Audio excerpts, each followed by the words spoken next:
o'clock. Do have 9 o'clock. I'd like to call the August 19th, 2024 meeting of the Person Board of County Commissioners to order at this time. I'll lead us in a short invocation. And afterward, Commissioner Palmer will lead us in our Pledge of Allegiance. So if you desire, pray with me, please. Our merciful God and Heavenly Father, we come before you with thankful hearts this morning, thankful for this country that we live in, thankful for those that devote their lives to protecting us and the freedoms not only that we enjoy but worldwide. We thank you for our agencies within the county that protect and service us well with EMS, Sheriff's Department, City Police, and all that serve the people of this fine county.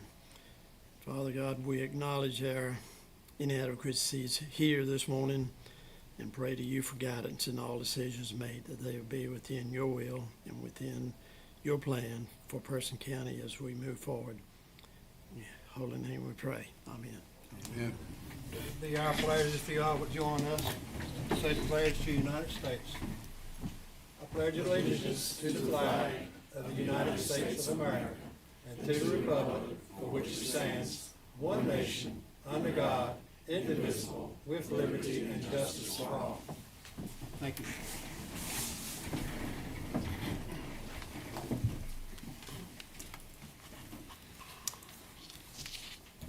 We do recognize that we have a quorum that I skipped over a second ago, but anyway, all members are present. We do have the quorum. First item of business is discussion and adjustment on approval of the agenda as presented. Mr. Chairman, I'd like to add a closed session for personnel to include the board, the county manager, and the county attorney only, please. And have the county attorney record the minutes to that. Okay, we acknowledge that with the addition of the closed session being added. All in favor of the motion, say aye. Aye. Opposed? None. Motion carried. Item number 1 on our agenda today is a resolution of appreciation for a county employee or retiree. We're going to say retiree, and you got in just in time. We'd already decided it was null and void if you didn't show up today, so just 30 seconds. So Glad I made it. you did make it. You did make it. It is indeed an honor to read this resolution of appreciation. Whereas Amy Wernberg has served the people of Person County with integrity, sincerity, and dedication for over 30 years, from June 1, 1994 to August 1, 2024. And whereas Amy Wernberg has earned the respect and admiration of all who have known her and worked with her throughout her career. And whereas Person County recognizes the many contributions Amy Wernberg has made as an accounting clerk, accounting assistant, accounting administrative assistant, accounting supervisor, assistant finance director, and finance director, and offers her sincere best wishes for her retirement. Now, therefore, I, Gordon Powell, Chairman of the Person County Board of Commissioners, do hereby extend this resolution of appreciation to Amy Wernberg for her dedication and commitment for continually striving to make Person County a better place to live and work. Adopted this 19th day of August 2024, signed Gordon Powell and attested Michelle Solomon. So, it's with great appreciation. Any board members, would you like to comment? I'll just give you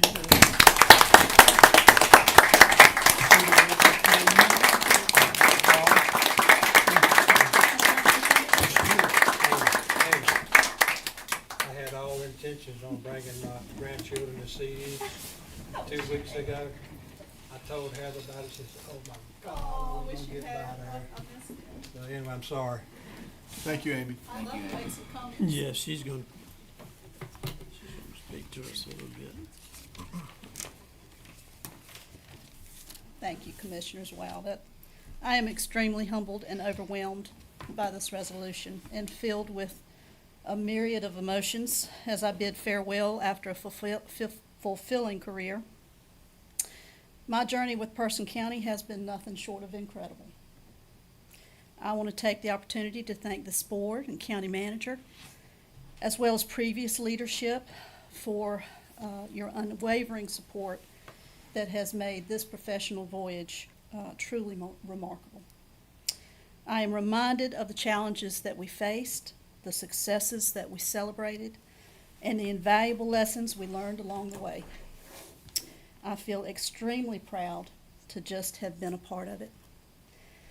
I am also immensely grateful to the cherished relationships forged throughout my career and with my staff, department heads, and a vast amount of employees.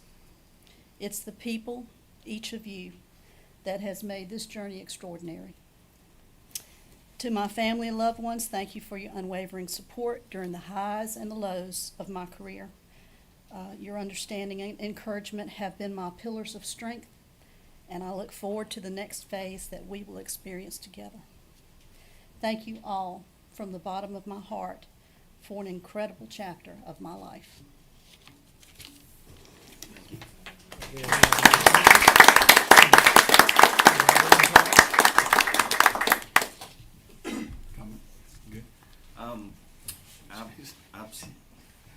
She's leaving. She's gone. leaving. She's out the door. All right.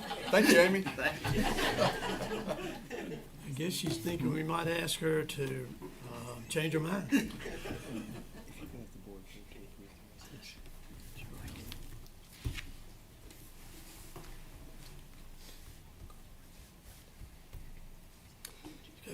For that resolution, we need board approval, so do we have a motion to approve So the moved. resolution? We have a motion on the floor for approval. Any discussion? Hearing none, all in favor say aye. Aye. Opposed? None, motion carried. Item number 2 on the agenda is proclamation recognizing August as Child Support Awareness Month. And we will ask Mr. Carlton Taylor, come on up front and read that for us, please. Good morning. Good, sir.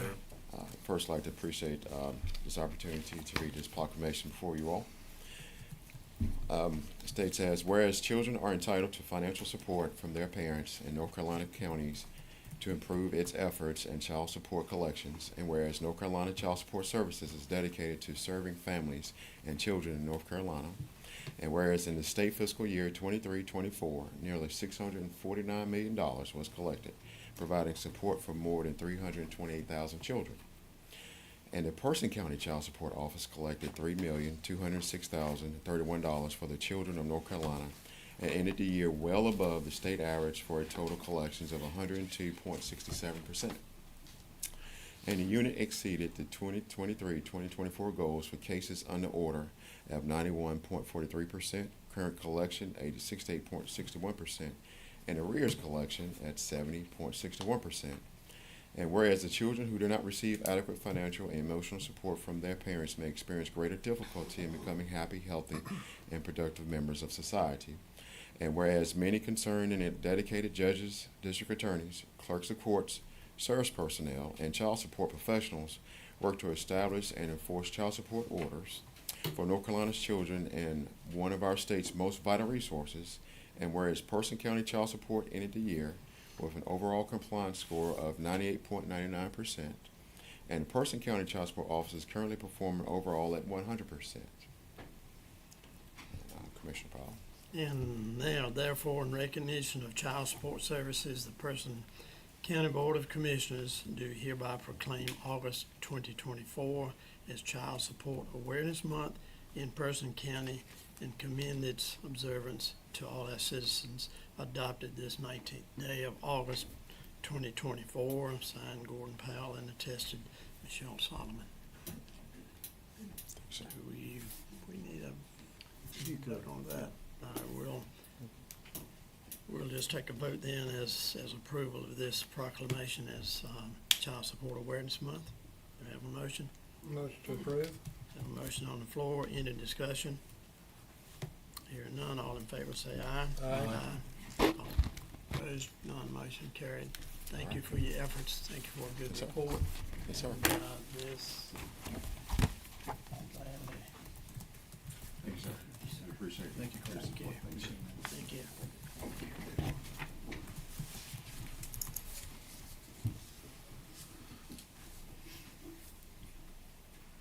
At this point in our meeting, we do have public comment period set aside, 10 minutes for our citizens to come forward with expression of their concerns or issues related to items of public awareness and needs. So at this time, we'll go into that period. Madam Clerk, do we have speakers? Yes, Mr. Chairman, we have 2 individuals. Okay, we have 2, we have 10 minutes, so we'll set the timer at 5 minutes for each. Yes, sir. So if I can instruct IT to please set the timer for 5 minutes. Our first speaker is Andrea Childers. Have a handout again. Good morning. And Michelle, I emailed you a copy. Yes, ma'am, thank you. Thank you. Thank you.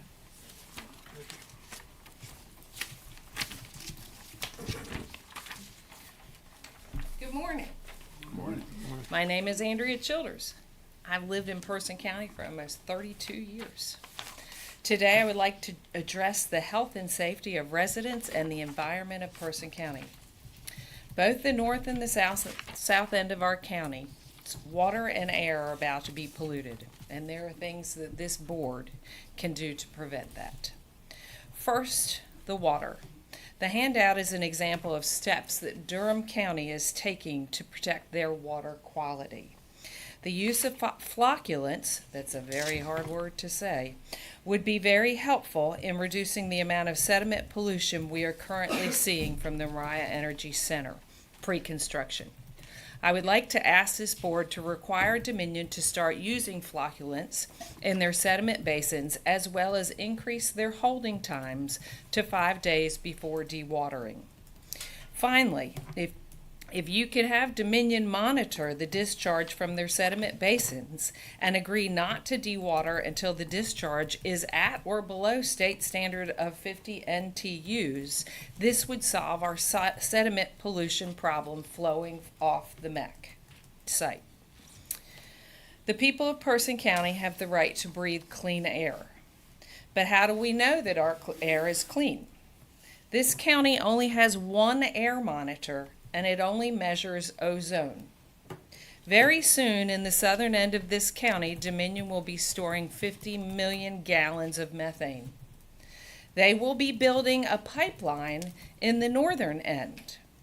Our entire county will be sacrificed so that residents of other counties will have the benefit of heating their homes with cheaper LNG. While Personians have to breathe the air pollutions, we will have to pay more for propane. Unlike coal, which does not pollute until humans burn it, methane is a gas. It leaks a lot. Methane is a fossil fuel and a greenhouse gas with more than 80 times as potent as carbon dioxide at trapping heat in the atmosphere in the short term. It is a double threat to the climate. Burning it releases carbon dioxide, and the primary deliverer of climate change, and methane itself is a potent greenhouse gas that leaks into the atmosphere. Methane alone is responsible for 1/3 of our planet's warming. Methane and its byproducts increase the risk of cancer, autoimmune diseases, asthma, infertility rates, and skin infections. As it stands right now, we have no concrete way of knowing what pollutants are being released into our air. We are simply going by Dominion's projections using weather models because of climate change that can no longer accurately predict 5-10-day forecasts.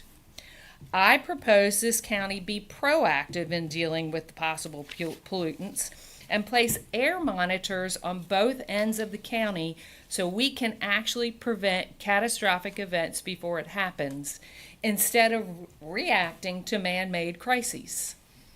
For example, so far the Chemours PFAS pollution of the Cape Fear River is now costing North Carolina taxpayers $75 million and counting. Please do not make Person County the next tragedy. There are simple steps we can ask of Dominion, such as air monitors installed and run by third parties that will save lives and dollars. Thank you. Thank you. Thank you. The next speaker we have is Elliot Clark. Morning. Sir. Morning. Good to be in front of you. Thank you for the brief opportunity to speak, and I will be brief. I doubt I'll take the 5 minutes, but have some late breaking news. Elliot, let me introduce myself again first. Elliot Clark, I'm with Via Health. We are your public, local, managed care organization serving individuals and families in Person County through Medicaid and state-funded services for behavioral health care. As you may remember, we came in front of the board and have been talking for the last couple of years about the state's initiative to procure a statewide vendor for child and family specialty plan, serving those individuals in the child welfare system, specifically in the foster care system. We were the only managed care organization, specialty health plan, to submit a bid for this particular proposal. And on Thursday, we were notified, as was the state, that the Department of Health and Human Services has selected Blue Cross Blue Shield instead of Via Health to administer that health plan in the state. So needless to say, after a lot of work, and first of all, too, I want to say thank you, obviously, to this board for your support. You issued letters of support for us in pursuing this particular venture. I want to thank you for that support. We still believe that we're the best health plan to be able to offer this service, especially in rural North Carolina. And want to thank our DSS director, Carlton Paylor, for his partnership as well. We've worked very closely as a team to try and serve this population. And despite the state's decision, obviously we stay committed to serving our families and our youth and trying to continue to enhance and improve the system throughout the transition. The state's original projected go live was going to be January 1st of 2025. We expect that to be extended at least until July 1st of 2025 and possibly further, depending on how that transition goes. So just wanted to express thanks and dedication to continuing to serve this population in Person County as a local health plan. And a recent tailored plan, we now cover not just behavioral health care, but physical health care, so that we can incentivize and ensure that the whole person is covered, that we can work with not just our behavioral health providers, but our physical health, our primary care, and our pharmacy providers to make sure that our people are well served. So I wanted to offer that update to the board this morning, even though it's a little bit of bad news. You still got us. We're still working hard in the county to make sure that that this population is served appropriately. So thank you. Thank you, sir. Appreciate it. Mr. Chairman, that concludes our informal comment period. Okay. Thank you, ma'am. Then item number 3 on the agenda is discussion, adjustment, and approval of the consent agenda as presented. Before we vote on that particular item, just one question on item C, the resolution of accepting the gift there. That property, Yes, sir. Mr. Attorney, that property is titled to the county, is that correct?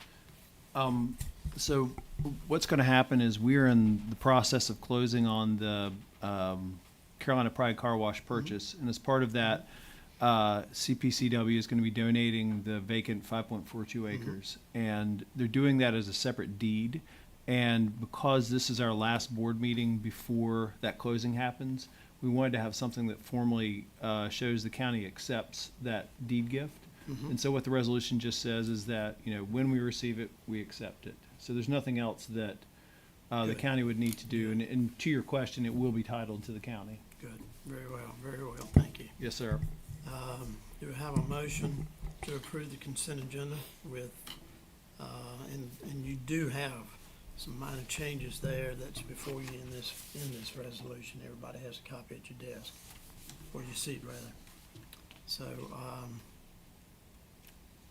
do we have a motion to approve this with the changes listed on the consent agenda? Chairman Powell, I'd like to make a motion to accept this property as presented And approval of the consent agenda. and then. approval of the consent agenda as presented also. Okay. And thank Carolina Pride Car Wash for donating the land. Okay, we have a motion on the floor now. Do we have discussions about, discussion or comments related to that? Hearing none, all in favor of the adjusted consent agenda, say aye. Aye. Aye. Opposed? None. Motion carried. For new business, item number 4, Farmland Preservation Ordinance Amendment. Ms. McCormick.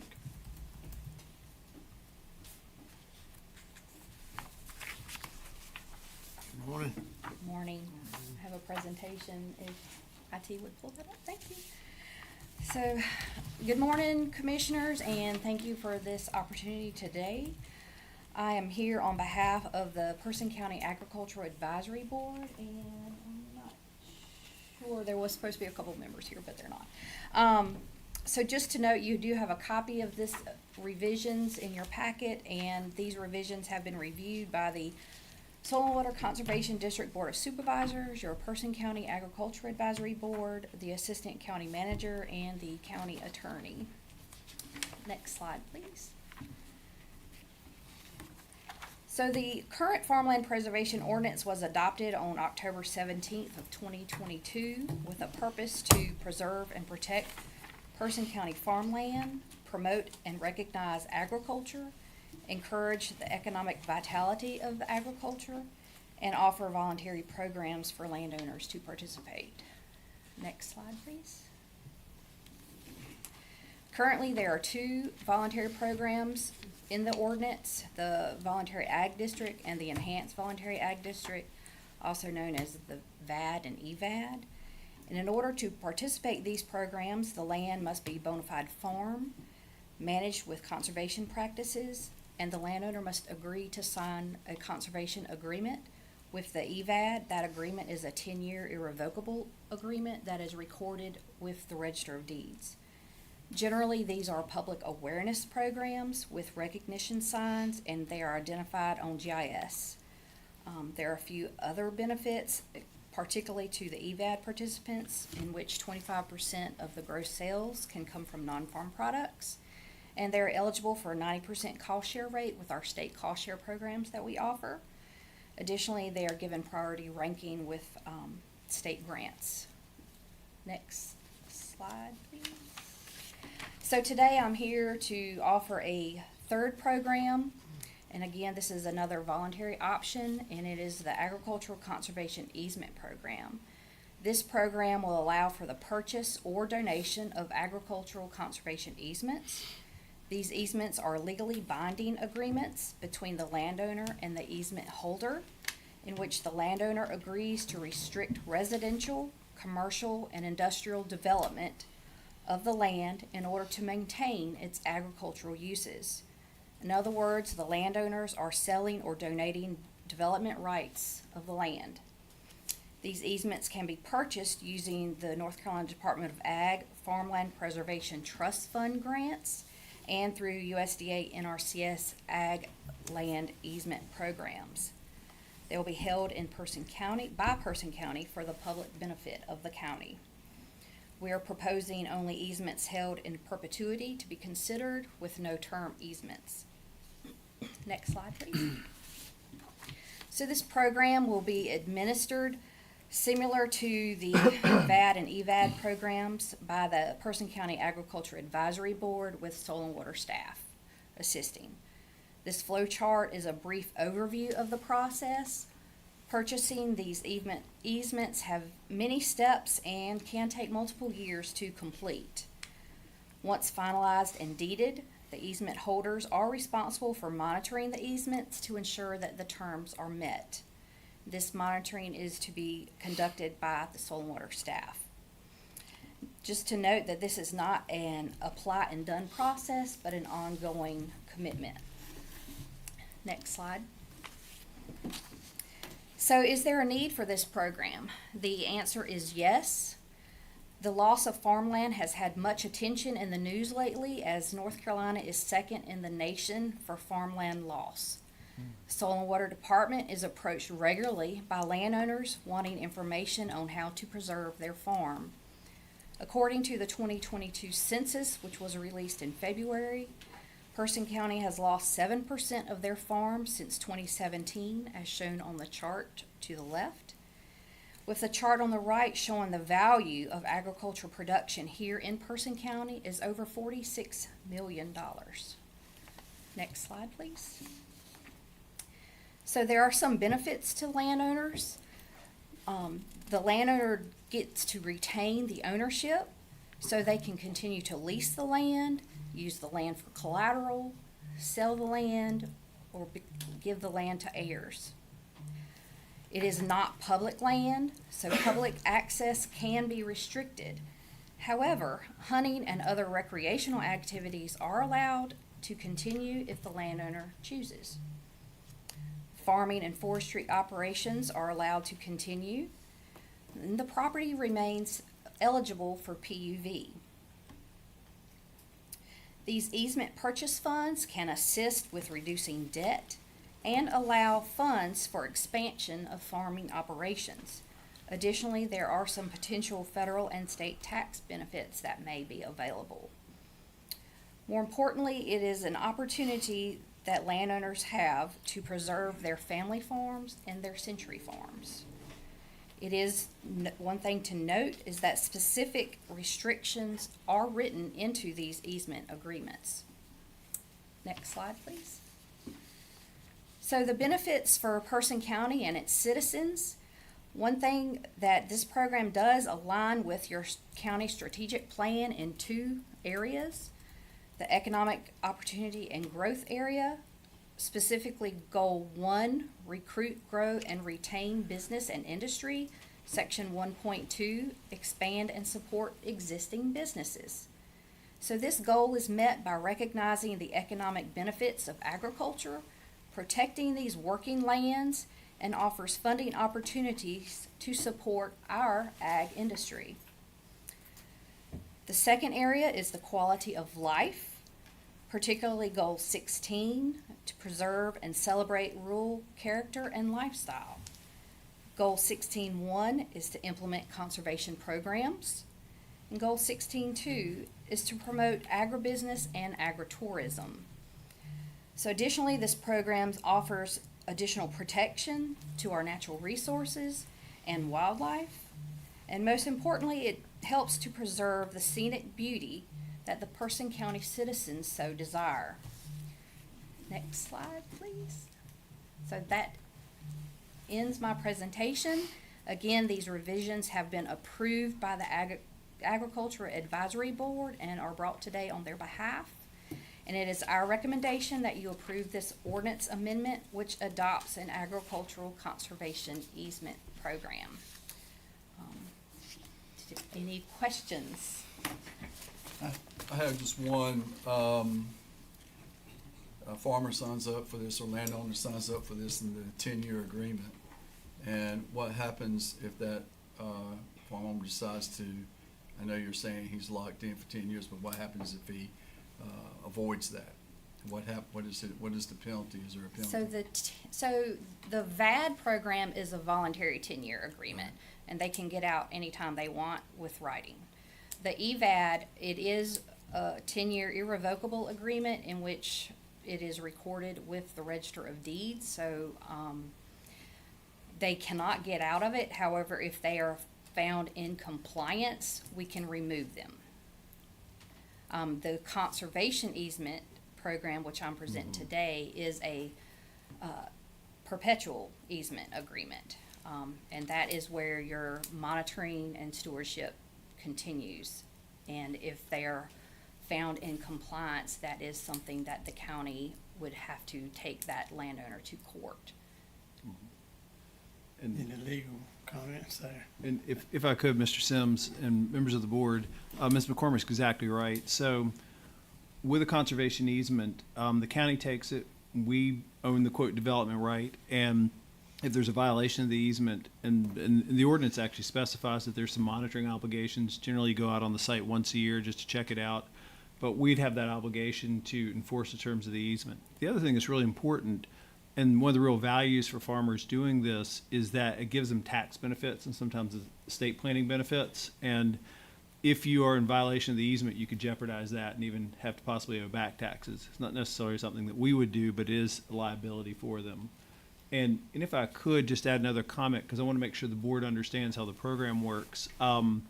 As written, the ordinance specifically allows the Agriculture Advisory Board to approve the conservation easements. And that's a little different than what we typically see, where anytime you have a real property interest, it comes to this board for approval. And so this ordinance delegates that authority to them. But given that it's a kind of a continuing program, it's just expanding on the district's concept, and it's in existence in other jurisdictions in the state, I thought it was actually a good delegation of authority, but I wanted you all to be clear about that.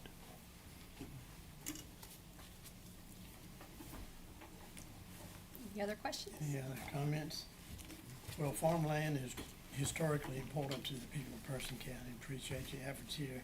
We've talked about this before, and you have brought us a presentation before, commenting on parts of this and moving forward with this. But again, thanks for you and your volunteers for putting this together and bringing this before the board today. Any other comments or questions, board members? It's a great Do program. Thank you. Appreciate it. Do we have a motion of approval? So moved. A motion to approve the farmland preservation ordinance amendment as presented. Any further questions? Hearing none, all in favor say aye. Aye. Opposed? Motion carried. Thank you. Item number 5 on the agenda is the ALS 360, the fire component and budget process for the fire tax district. Mr. Don Swallenberg. Good morning, sir. Good morning, Commissioners. So on the 15th of July, I presented to the board elements of the Stryker ALS 360 program to replace and upgrade our biomedical and patient transport equipment to better serve the citizens of Person County. Included in that presentation were 2 sections, one for the Department of Emergency Services and county buildings, and 1 section for the fire departments. On the 15th of August, 2024, myself and county manager met with fire chiefs to discuss the detailed specifics of the program.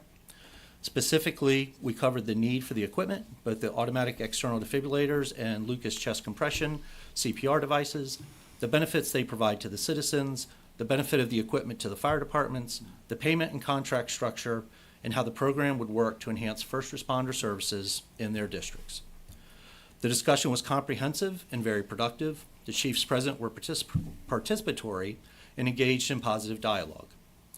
As a result of the discussion, there was dialogue about possibly even requesting more equipment than originally proposed on 15 July 2024 in order to meet some additional needs that they identified in the meeting.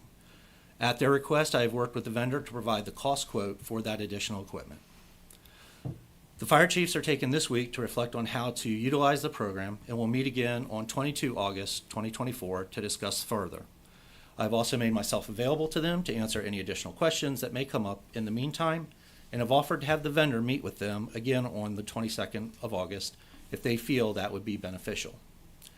After the meeting on the 22nd of August, I will work to finalize a quote with the vendor and bring it to the Board of Commissioners for the consideration on the 03 September 2024 Board of County Commissioners meeting. The remainder of that meeting was spent discussing the county budget process, how the fire tax is collected and allocated, the steps moving forward to improve processes and communication for future finance decisions. I will now turn it over to Manager Kathy to discuss the specifics of that plan. And thank you. Yes, we did have a very good meeting with the fire chiefs on Thursday and appreciate their having Tom and me, as well as Sean and Heather in attendance at that meeting. We did go over the county's budgeting process. One thing that we discussed in detail is the fire tax district and the way that budget is developed each year. So this year's budget is $2.35 million. And the way we arrived at that budget is to estimate the amount of revenues we anticipate bringing in through the fire tax. And that is done by Russell in the tax office. And then from there, decisions are made as far as ensuring that each department has the allocation brought forward from the previous year. And in this case, 3 departments actually received more funding for fiscal year 25 because they received ISO bonuses last year. And the city of Roxborough's allocation was increased by 2% per their contract. We also maintained the line item for part-time personnel. We built in funding to change vendors for our emergency reporting software because the other one is no longer supported. And then also recommended funding for the ALS 360 program within those revenues that were anticipated during the fiscal year. So we were able to encapsulate all of that within the anticipated revenues and still have some funding remaining in the unallocated line item for unanticipated needs throughout the year or other bonuses that may be earned by the fire departments or the rescue squad. So the purpose of the fire tax district is to fund fire and rescue services in the county. We reviewed all of that. We also discussed the fund balance that's maintained within the fire tax district fund. That is maintained separate from the budget. Each year, if funding remains at the end of the fiscal year, then the remaining budget moves into the fund balance, which is in effect the savings account for the fire tax district. So the current fund balance now is around $1.5 million. So we discussed how that savings account does benefit fire and rescue services moving forward as needs continue to grow. A fund balance allocation could be made by the Board of Commissioners to address an unanticipated need. It also allows for growth in services, growth in the contracts, and growth in the paid personnel line item without needing to raise the fire tax because we can make fund balance allocations from that savings account. We went through that in great detail, and I did send written information afterwards, which has been forwarded to all of the fire chiefs who were there in attendance. And I'm also, reiterated that I'm available to answer any questions that they may have about the budget process. They did express an interest in having periodic updates, so our fire marshal, Sean Bradsher, will be prepared to provide updates to them on a quarterly or more frequent basis as needed as far as where the annual budget is over the course of the year. We talked about how they do want to have a part in providing feedback on proposals related to spending the fire tax district funds and given the opportunity to receive detailed information about how that funding would be spent, to provide feedback for that to come back to the Board of Commissioners before expenditures are approved from that budget. We talked about the timeline for the county's annual budget process and how that works for our county departments as well as community partners who receive funding. We kicked that process off in the fall. Generally, county departmental budget requests are due mid-February. So I did talk with the chiefs about coming back to their meeting later this year once we have kicked off that process and gotten our budget calendar in place to discuss those timeframes with them and ensure that they do know when those deadlines are so they have the opportunity to evaluate the needs of their departments, come together as within the Chiefs Association to discuss those needs so that requests can come through the association to the county as part of that budget process. Generally, requests are made, again, around mid-February, and then staff engages in further communication with departments and our partners to develop the recommended budget, which comes to the commissioners in May prior to your approval in June. So we did go through that in great detail, and this was following the good conversation that we had had with the chiefs earlier in the meeting about the ALS 360 program and how we could utilize funding from the fire tax district to support that program. Based on the conversation, there was a receptiveness that I understood to use the funding towards this program in this fiscal year, with the possibility of allocating some more funding from the unallocated line item if they did want to add equipment to the program. So we did note that there's $100,000 approximately remaining in the unallocated line item, which could provide some funding if the chiefs do decide this Thursday that they would actually like to request additional AEDs and Lucas devices to go along with what's already been recommended. There was some discussion about Lucas devices being made available for the substations, as well as adding AEDs to further standardize the AEDs that are out in the field. That summarizes the budget discussion. You know, I welcome feedback from the commissioners as far as your expectations for how the Fire Chiefs Association is involved in the budget process. We did talk some about the history of the fire tax district, and one of the takeaways from that conversation is that going back to when that was implemented, some of the underlying purpose of that was for the budgeting process to be managed in a way that each individual fire department was not coming and making its own requests. That they would work together as a group to kind of funnel the requests together as a collective voice through the Fire Chiefs Association. So we can certainly work with them in that way going forward. Please let me know if you have any questions. Mr. Chairman, Yes, sir. first off, I want to know why we're still talking about this issue. Well, in the last meeting that we had, it was my understanding that we needed to come back to the board with the feedback from the Fire Chiefs Association so that you could determine if you wanted to move forward with the fire component of the ALS 360 program. County Manager, according to the EMS Director's statement on July 15th, when we were talking about the equipment, specifically the light packs for the volunteer fire departments, Commissioner Sims asked the director, quote, "Have you discussed that with the volunteer fire departments?" End quote. The director's response, "Yes, it's been presented to the fire chiefs." End quote. Commissioner Sims, "And they are good with that." End quote. The response from the EMS director, quote, "They did not present opposition."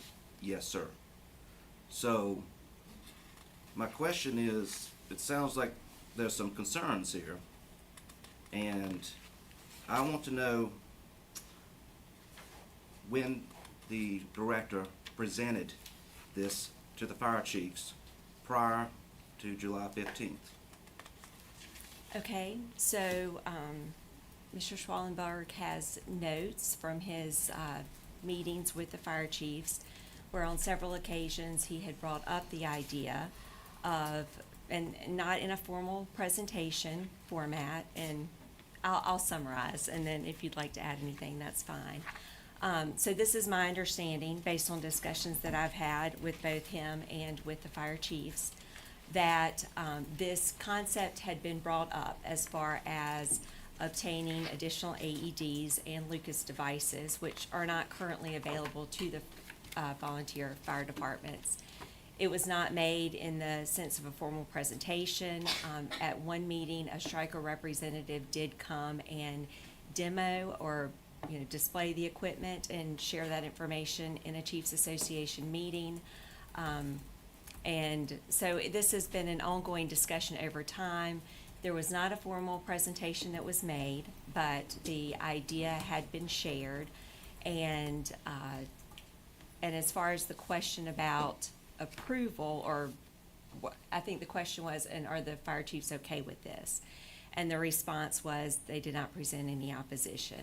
My understanding is there was not a formal presentation, there was not a discussion about using the fire tax for this purpose, but in general, there had not been any concern with moving forward with adding these devices based on the conversations that had taken place at the meetings. So there are some, I did review the meeting minutes that the fire chiefs shared with me, so there is a record of it coming up previously, and there's a record of the presentation from Stryker, but not of a detailed presentation or any, ask of the chiefs for approval. And, part of my job in developing the recommended budget is to ensure that we're able to fund the county's priorities. And part of the recommended budget included the ALS 360 program. I felt that if we were to include the fire portion of that it made sense to fund that through the fire tax. It was not, on my radar that needed to be approved by the Fire Chiefs Association.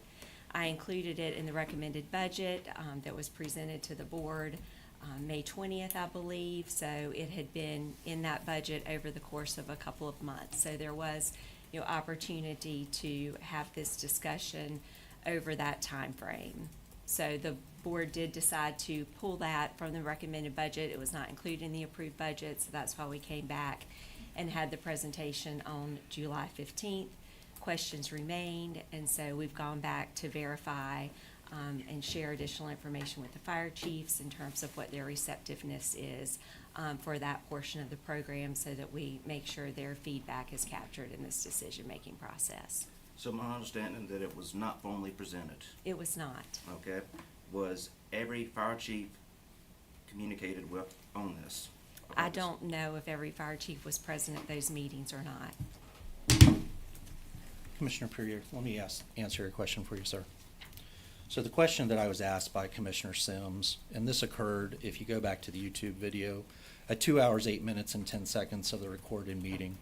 The question I was asked was in the concept of the 16 LifePak 1000 AEDs. The question I was asked, have you discussed this with the volunteer fire departments? That was in reference to the 16 AEDs. Absolutely. It's not about the funding. Yes, sir. It's about that. It was about 16 AEDs. My response to him, as you quoted, was, it has been presented to the fire chiefs. Yes, sir. That was my answer, right? Next question was, they're good with that. My response was, they did not present any opposition. When Commissioner Sims asked this question, he asked if I had discussed the 16 AEDs with the fire departments. I responded that I had presented it to the fire chiefs. On 3 occasions, I can demonstrate that the topic of AEDs and Lucas devices for the volunteer fire departments was presented. I believe it was also presented a 4th time, though I cannot confirm that with 100% certainty. Those dates and circumstances are as follows.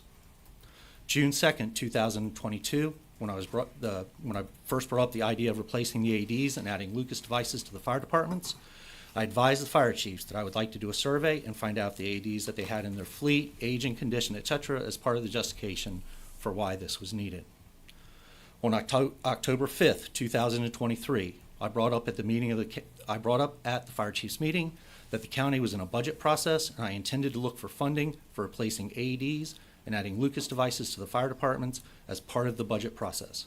I did specifically mention that I was looking for grants in that discussion because I was looking for grants to see if we could cover some of the cost through grant funding. On December 7th, 2023, the majority of my time at this meeting was spent on the CAD server migration. There was a lot of discussion about this and lots of questions from one agency in particular about radio issues. I did, at this meeting, bring up again that we were working on this project. On April 4th, 2024, in my discussion about EMS supplies, I discussed Narcan distribution, the decision to keep our supply exchange plan the same, not swapping out equipment for expired supplies, and that the AED Lucas project was in the county budget and that I would appreciate their support. There was no response from anyone in the room. On the 4 occasions that I brought this up, no one at the Fire Chiefs Association presented any opposition to what I brought up. In reference to the presentation that you presented on July 15th, that official presentation had never been presented to the fire chiefs, correct? No, sir, it had not. Because Okay. again, as Manager Kathy said, neither I nor her were under the impression that we needed their authorization to present that to the board. There's nothing in the ordinance or the resolution that states that they need to authorize that before we bring it to the board. So I Absolutely. did not understand that that was an expectation. My concern here is, as a county commissioner, when we make decisions, especially financial decisions, that does affect sometimes many people, sometimes just one person. Myself as a commissioner requires to have the most accurate, truthful information possible to make a decision. When we heard that there was no opposition, we felt, okay, we'll go ahead and allocate the $80,562. That everybody's on board with it, because that's the way it was approached to me at that meeting. And then the next day, phone starts ringing out the hook. I'm sure that each of y'all got some phone calls about this. And if I had known that it was never formally presented to the Fire Chiefs Association, I would not have voted for it. Now here we are, still talking about this. The issue is not about the funding. It is not about the funding. We will find a way for the funding to happen, because I believe it's necessary. But the issue is being delivered accurate information so that we, as a board, can make the best possible decision on the based on the information that we have received on that. And I do believe that the Fire Chiefs Association should have been communicated with on this. And I'm just disappointed that it's gone to this extent. It's very troublesome, exceptionally troublesome. Getting to the meeting that you had last week with the Fire Chiefs Association, County Manager, was this a regular called meeting for the Chiefs Association? They were regularly scheduled to meet on August the 1st, Okay. and we had intended to attend that August the 1st meeting. And then we were notified that they were rescheduling the meeting to August 15th, and so that was the meeting that we attended. And who from the county was in that meeting? Tom was there, and Sean, our fire marshal, EMS manager, Heather Chandler, and me. We were the four from the county who were in attendance. Was our representative to the Board of Commissioners present? Yes, he was. Was he allowed to attend that meeting? He was in the first part of the meeting, and then the Chiefs Association president announced that the meeting would be a closed meeting with a representative from each fire department and the rescue squad present for the discussion, as well as the county staff. So in that, now you had the first part of the meeting, which was the regular portion. You go into the closed session. Who from the county was present in that closed session? The four staff members that I just mentioned. So you kicked the county commissioner out. I did not. Well, the county commissioner was kicked out of it. Commissioner Sims, how often does the Fire Chiefs Association conduct closed sessions? Honestly, I haven't, that's the first one I've witnessed where it was closed session. Did you know about the closed session, County Manager? I knew about it in the morning when I called the Fire Chief Association president, Gabe Wyndham, and asked him how the meeting would be run so that I would understand the expectations and what he was asking of us to present in the meeting. And at that time, he told me that it was his intent for the second portion of the meeting to be a closed meeting with a representative from each fire department present to discuss the ALS 360 program. Did you communicate that to the county staff that was going to be present in that closed session, that there was going to be a closed session that evening? I may have had a conversation with Tom about that in advance. I know that he also spoke with Gabe, I believe, the day of the meeting. Did you inform Commissioner Sims that it was going to be a closed session? I did not. I did not have a conversation with him that day. That's troublesome too. Commissioner Sims, you know, I'm sure you probably have some comments on this, but I'm just disappointed how all this is shaping up. Right. Well, you know, personally, you know, again, with me, in a closed session, I mean, if it was, I didn't need to be there, they didn't want me there, it's fine, I get it, you know, with, parties that be, but, you know, my thing is, certainly I should have been given a warning. I think I should have been told it was gonna be a closed session and you would not be attending it, being that I am the liaison between the Volunteer Fire Chiefs Association and the county commissioners. And that's my thoughts on that. And I guess the other thing is what Commissioner Puryear said. It's not really about the money that was presented to us in the budget. The equipment is the program that was presented to us is certainly made it sound like we needed it, and it was one of those things that would benefit the county. One of my questions and one of my concerns, again, is the amount of equipment that we had that is past its due date. It's and it should have been replaced a long time ago. And I personally, and I don't know if you had it in your report, Tom, but I personally would like to see a breakdown of everything that you have listed that needs to be repaired, and then see what the cost of that is to replace that equipment. And versus this program, how much we're spending on this program. Not saying against the program, I just like to be able to justify why we're using this program, how much it's going to cost, the exact pieces of equipment that need to be replaced. That's one of the things before we move forward, I want to see that. So it has become a really, it's really blew up to something that probably shouldn't have happened. I feel like if the volunteer fire departments had been presented the program that we were presented with, I think then it would have probably, we wouldn't be here today, but it wasn't.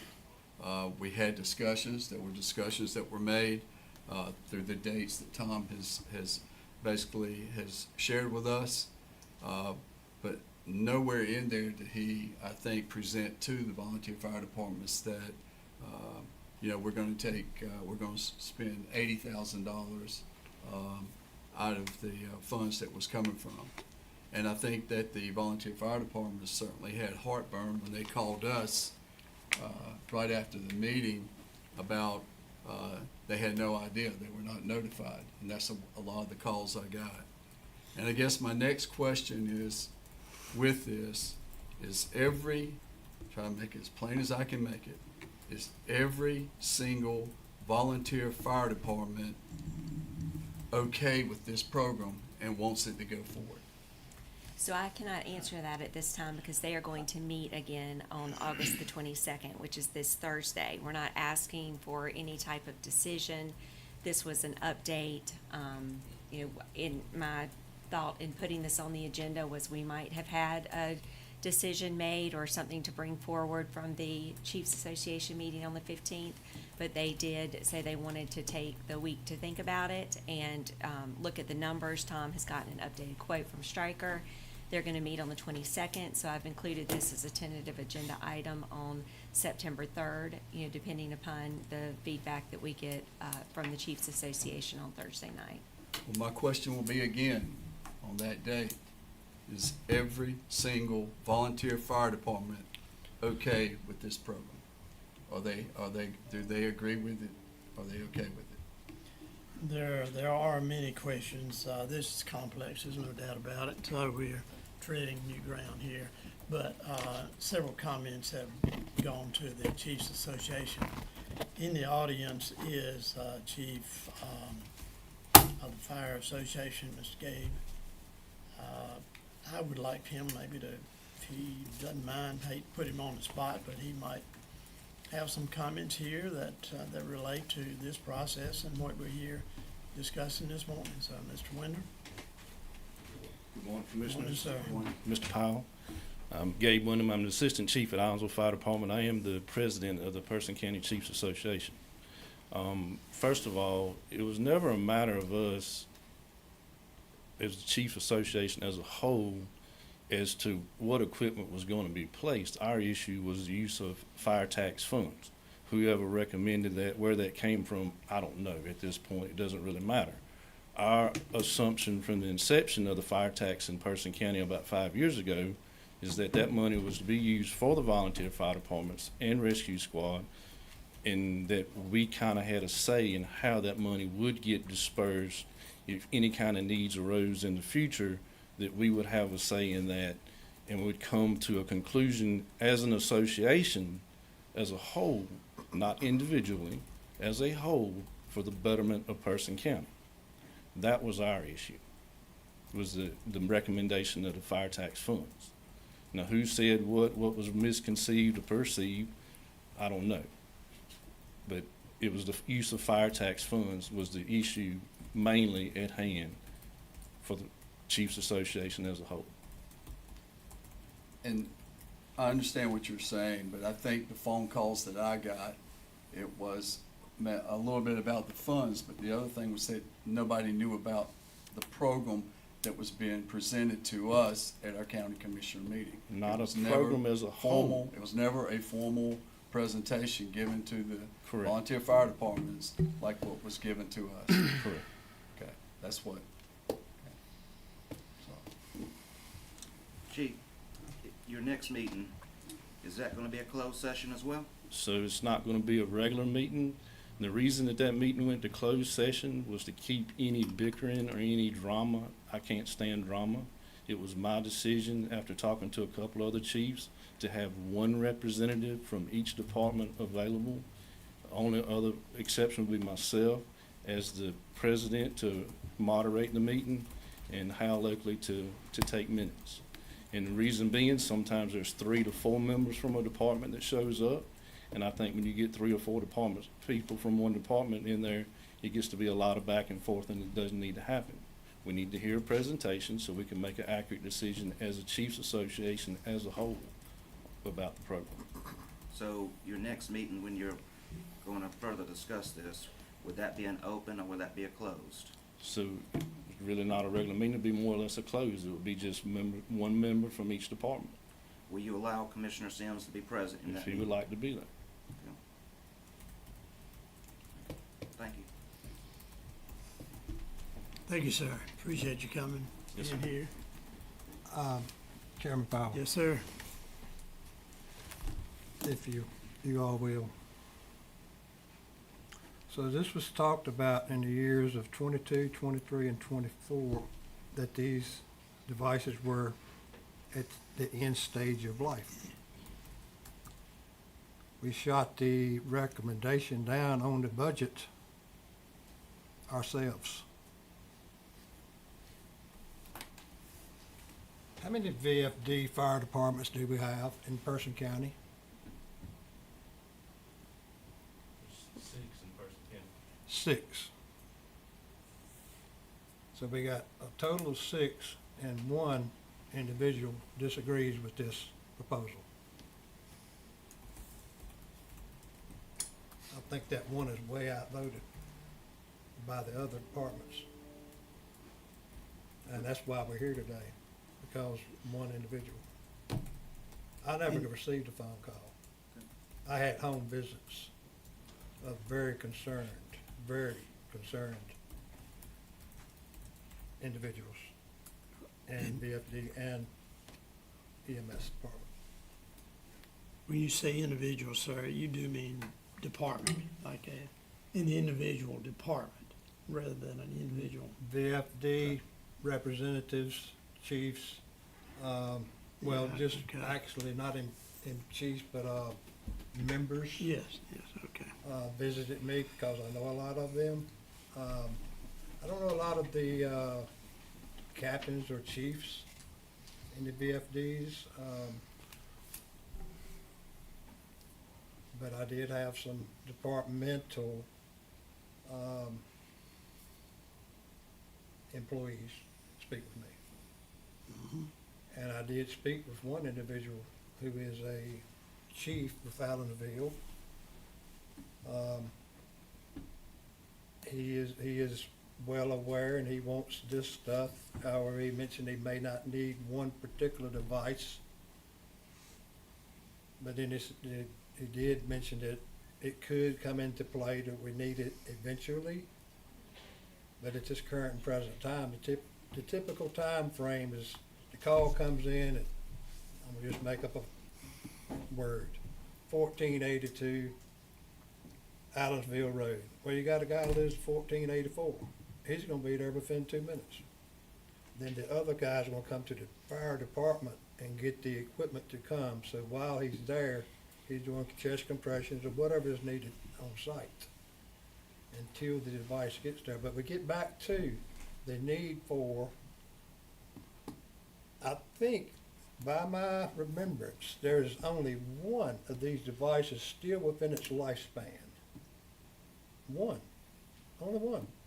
And that was talked about a couple of months ago, several weeks ago, maybe during the presentation. I can't remember. Just one was still within its lifespan. Not accurate, sir. Unfortunately, I don't have those numbers in front of me, and I really don't want to misspeak at this point. Okay. But it was a huge discrepancy between the good and the bad. Huge, exorbitantly. So, that's all I'm gonna say. Commissioner Palmer, you said only one fire department. Did you contact every single fire department and ask? No, I did not. So, I mean, making that statement makes me sound like you contacted every single fire department, and they told you, because you said only one out of 6. So I didn't know if you had made contact with every single fire department. No, because I got the word via text that this one individual was just blown out of the water, and then it just blew out of proportion from there. Okay. Just wanted to make sure I understood that. Okay, they have a meeting Thursday of this week?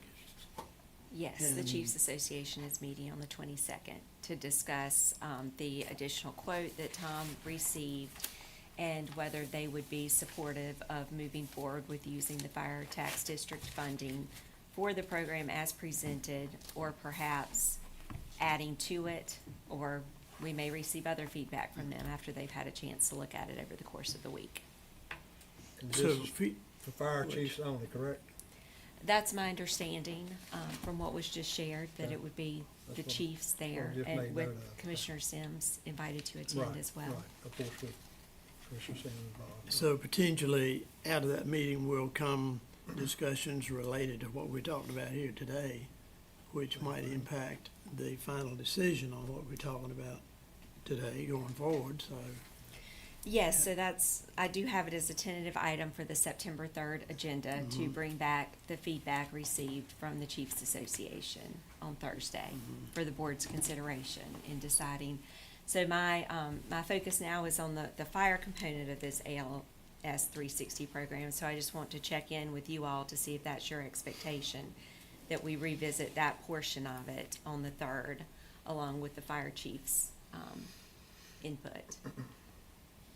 Well, personally, I feel like if they're gonna meet and talk about this, then it's certainly, their feedback from that is important to this board, so I don't, that component of, and we might be talking about two different issues here, but that component of, I think we need to place that on the next agenda and have that information, and I don't know who's gonna be the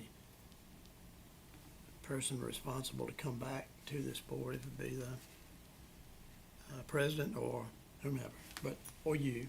Right. I mean, Tom and I can work on that together to present it from the staff. So I don't know, is that Chairman Powell, is that a motion? acceptable? Is that a motion? It's a suggestion. I'll take a motion if you like Motion for what, exactly? to not Follow act up on. after they have their next meeting. not act on this On funding September component. the No, I mean, I'm not acting on the funding until we have their input on So it. we're Right, gonna that's what we're talking schedule. about. Yeah, and I don't think you need a motion because we're not taking any action on it. Yeah, I would agree, Mr. right, Powell. yeah, okay, so procedurally, and it's on there tentatively anyway, so It is, we're okay. yes. We're okay with that. Take good notes, Derek. I just want to say, when attending that meeting, I'm there representing the county. I am not there to create drama or get involved in any kind of discussion, he said, she said, what have you. I'm going to be there to take notes and observe. Now, if I'm called upon and someone wants me to say something or speak in that meeting, I will, but I will be there just as to observe and represent the county. So just to let you know, I'm not there to create any drama. I do have one question, if you would ask on my behalf at that meeting. Just go down line by line about each fire department and ask some of the concerns that they may not need some of this equipment. So I just would like to hear collectively from each department as to do they really need that equipment, or do they need more? I'd like to understand from each department's perspective regarding what their needs are on that. Well, they've already, you put in there that there may be, another 100,000 that, possibly, or what was you saying? No, not another additional 100,000. Well, how much? I think there was a rough, and I didn't look at the quote that you sent over the weekend, the rough estimate of the additional equipment. I think you roughed it at around 40. So basically what the chiefs asked me on Thursday night was to ask for another 5 Lucas devices, and I believe it was another 18 AEDs to be added to the quote. I believe, and I apologize, I No, don't no, have the hold you to quote it. in front of me, but I think it's another $40,000 added to the original quote. Again, I don't have that in front of me. Okay. Again, I provided that to them. Again, it's, each department's gonna make its own decision, whether they wanna do that, don't wanna do that. So I just provided them what they asked me. When they decide by department that they want this, they don't want this, whatever, then we'll take those numbers, we'll give it back to the vendor and have the vendor give us a revised quote. Good, and Mr. Perry, I'm not trying to put words in your mouth, but I'm just thinking, if you want those individual departments to speak, you're asking for a yes or no, I guess. Whatever their into is, could we ask them to provide a rationale for it? Absolutely. Yeah, I mean, okay. yeah, So we'll absolutely. add You're that. absolutely right about Yeah, that. okay. I mean, if they need, So some I'd may like to know say, why. yeah. Either a rational, yay or nay. some may say they just bought some. Yeah. Right. That's good. And Tom, I just want to say, I know you put a lot of work in what you presented to us. I understand that. So I appreciate you doing that. You've been working on this for how long? 16 months, sir. 16 months. So I know you put a lot of effort in this, and I'm sorry we're in the situation we're in now. And me personally, and I've said this before and I'll say it now, I wish when I asked the question, you would have answered it differently. And that's all I'm going to say, and I don't want to say anything more. I understand and I appreciate that. I answered the question honestly, because that was the question that you asked me. Thank you. So I'm done. I appreciate it, and thank you. Seriously. Yes, sir. Any other comments or questions? No action No to be action. taken here, so, y'all done? These gentlemen? Okay, finally, item number 6 on our agenda, Human Services Board Orientation, CCR Consultants. I don't know which of you ladies would like to be first, or Brian, or you? Good morning. Mr. Hart, good to see you. Good to see you all as well, and thank you for including this item on the agenda. I wanted to say a couple of words just before I pass the baton to our consultants from CCR. First, I wanted to thank you all for acknowledging or recognizing Child Support Awareness Month. I see that as both a recognition of the success of the program, but also an acknowledgement of the hard work of the staff at DSS. Secondly, I want to thank you all for agreeing to enlist the support and services of CCR throughout this process. They have been very helpful to be able to speak with and glean ideas and insight and perspective from as we work our way through consolidation. One of the more recent recommendations that they made was for us to craft or develop a human services agency mission statement. And so I wanted to read a kind of a tentative version of that for you all. And so the very draft mission statement for the Human Services Agency, which is being developed, has states that the Human Services Agency seeks to improve the human condition of Person County residents, particularly the most vulnerable, through the equitable provision of quality programs, services, and support. And so certainly your role as the Human Services Board is a part of that support. And so we thank you for taking on that challenge and those responsibilities with the seriousness and that they deserve. So with that said, I want to pass the baton to Rebecca Troutman, who will give a summary of the work that CCR has done to this point. And then you'll hear from Sherry Brasher, who will give an orientation regarding the Medicaid program and the Food and Nutrition Services program. Thank you. Thank you, Brian. And I'm not sure if we should be using this clicker or the, so we'll start with that. Well, first of all, good morning, Chairman Powell. Thank you so much for having us today, and members of the board. Again, I am Rebecca Troutman, a senior consultant with CCR Consulting. And again, just to give you a quick background of myself, I was with the County Commissioners Association for 25 years, serving as their research director, but also head lobbyist for Health and Human Services issues. And I had the honor and pleasure of shepherding this legislation to provide you, given the opportunities for considering Health and Human Services reorganization, getting that enacted by the General Assembly. So we're always appreciative of counties taking this into consideration and doing it effectively and efficiently. Wanted to give you a quick update about where we are with our evaluation support project. And as you know, we have two major components, not only to do an evaluation of your social services department with regard to organizational efficiency, but also to support you in your new role as the Consolidated Human Services Board.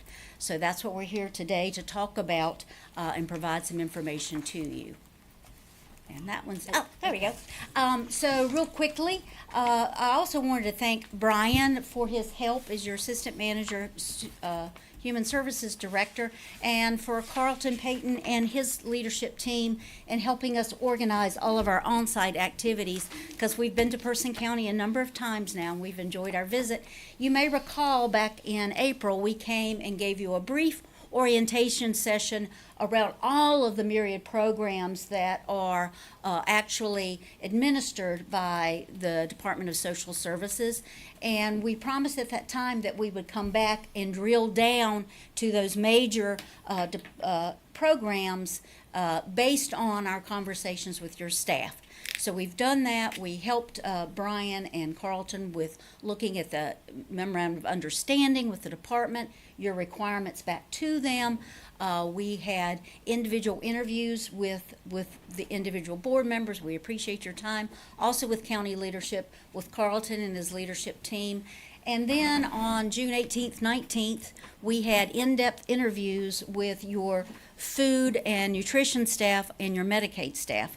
And I think we talked to over 50 people on those 2 days to kind of get their perspectives on what's working well, what needs improvement, and what they would like to see go forward with regards to the organizational structure of the department. And then we've also been developing with Kim Strickland, your PIO, and developing some community surveys and community partner surveys, because one of the critical components and what y'all have asked as a part of this project is, what does the community think about the services that are being delivered, and how would they like to improve that access and the service delivery mechanisms themselves. So we have put together a draft community survey for your partnership, and we've also put together one for the clients of your agencies, anyone who's been in contact with the agency over the course of 2 years. So we've put together a draft survey of that with the help of your PIO.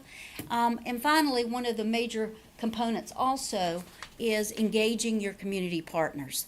because they have a really good perspective about what's happening with their clients interacting with your departments of social services. So we had our very first one with the Ministerial Alliance, and we have a number of set forth over the course of the next months.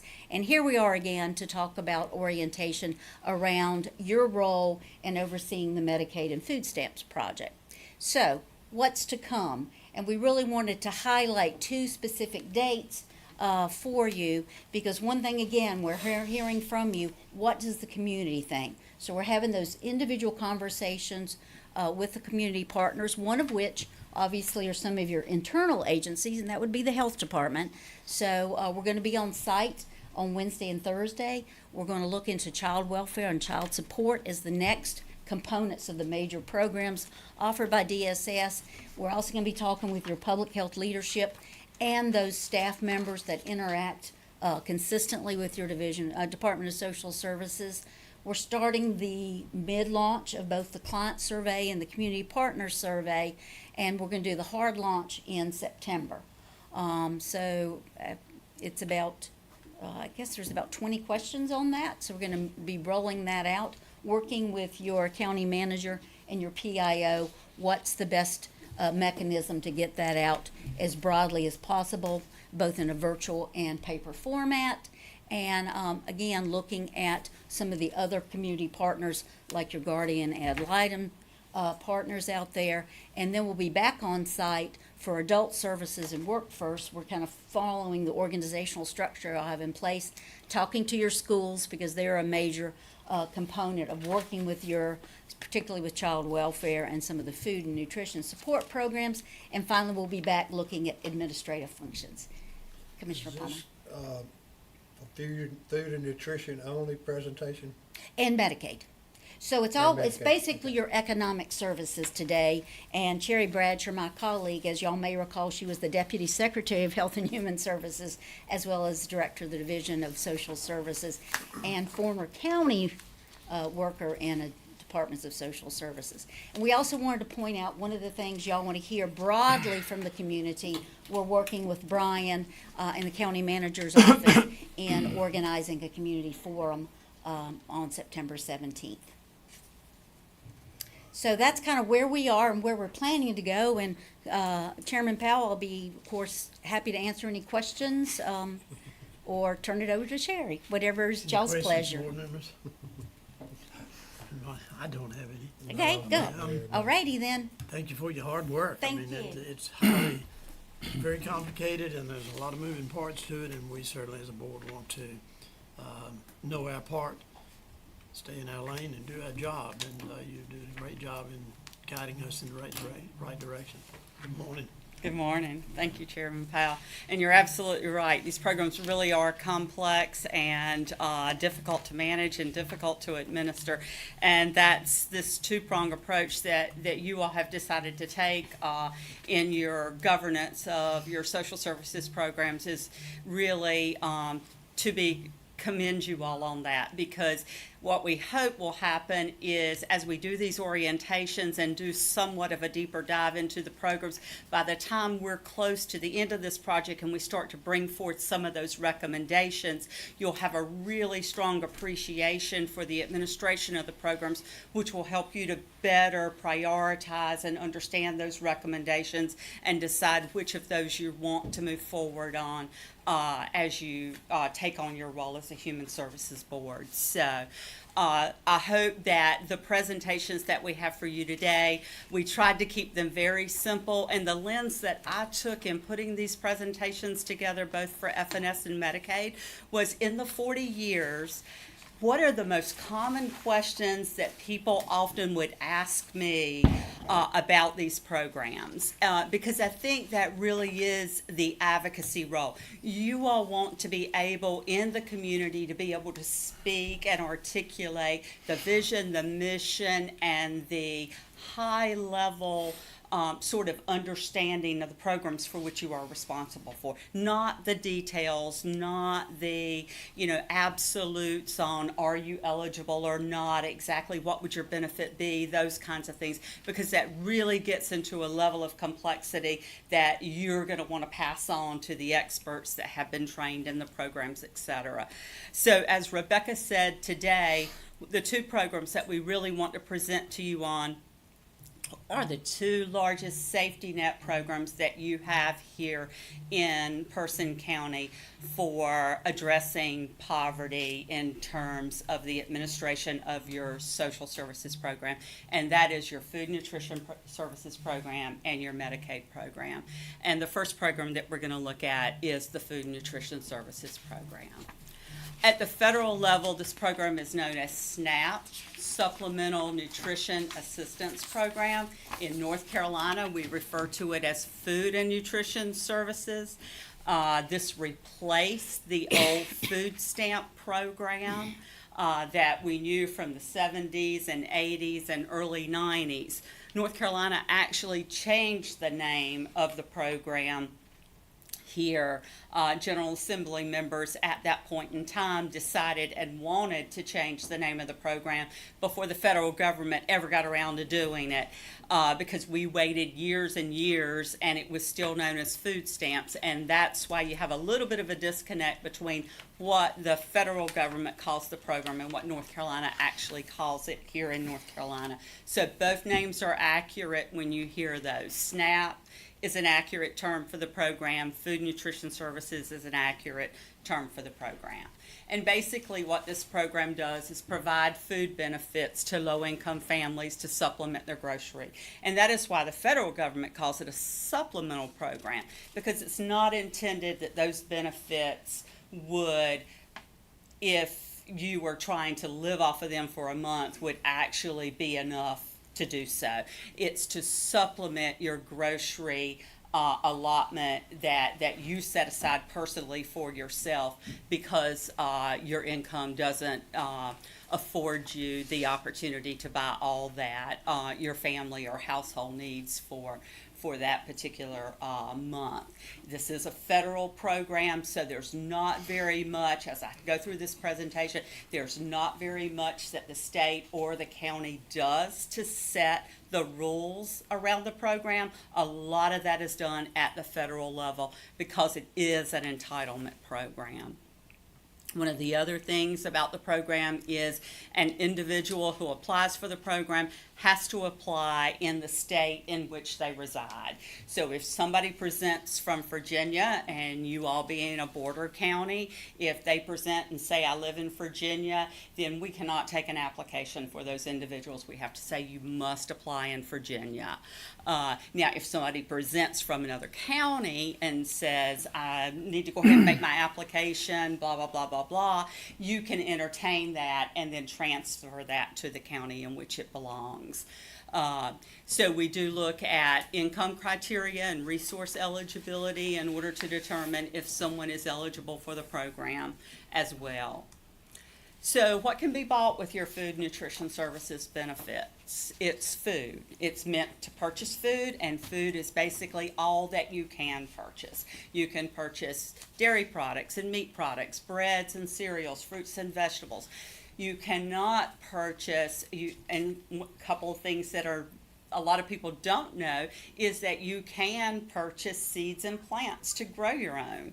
And so that's a really cool benefit that a lot of people do enjoy, which does allow them to eat more nutritiously than otherwise perhaps you could eat, knowing the difference between the cost of something that's bought fresh versus something that maybe has been processed. But there's a lot of things that you cannot buy with your F&S benefits, and that's important to note as well. You cannot buy cigarettes and tobacco. You cannot buy vitamins or supplements, nutrition supplements. You can't buy live animals, and you can't buy foods that are hot at the point of sale. So you can't go into a restaurant and buy a meal. You don't usually are not able to go to a hot meal bar, even if it's located in a grocery store, to buy. And one of the reasons that the federal government limits that is because it is a supplemental program, and they want the benefits to go as far as they possibly can go to support you and your household in terms of giving you the resources to eat every month, and those prepared foods typically cost more. There are some exceptions to that. We make exceptions oftentimes when there's a natural disaster and people are without electricity because people need to eat and they may not have the ability to cook. We also make some exceptions for individuals who are experiencing homelessness, who maybe don't have a place where they can cook, and so they are able to buy hot foods occasionally. You can't buy non-food items like your pet foods, your cleaning supplies, your paper products, etc. It really is to purchase the foods that we eat every day and use to prepare our meals.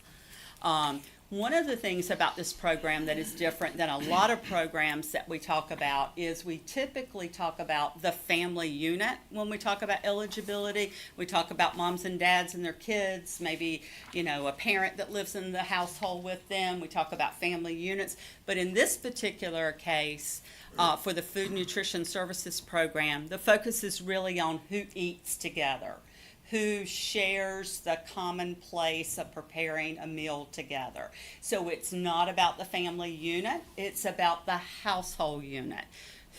So 2 roommates that are sharing an apartment that cook together. They're living together to cut expenses. They just have moved out on their own. They're getting their first jobs. They're low income. They're trying to share some expenses and share some cost. If they eat together, they're a household, and their income would be considered. We've already talked about the fact that you have to live in North Carolina. We've talked about the fact that there are some income limits and resource limits that you have to meet. And there are work requirements. And we've had work requirements in the past. The work requirements kind of got set aside through some waivers during some periods of economic distress as well as during COVID. Work requirements are back active, and that does impact eligibility, and it does increase the workload for workers who are trying to process benefits. So that's why we have put that here on the screen as a particular eligibility criteria, because there's a whole lot of work processing that goes into making determinations about eligibility based on whether or not you meet those work requirements.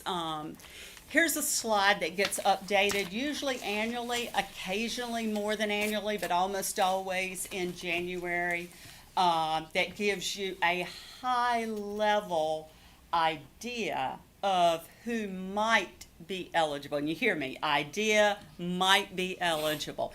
Can't take this chart and apply it and say, oh, if you're here or below here, you're eligible, because there's a whole lot more that goes into eligibility other than just looking at this criteria.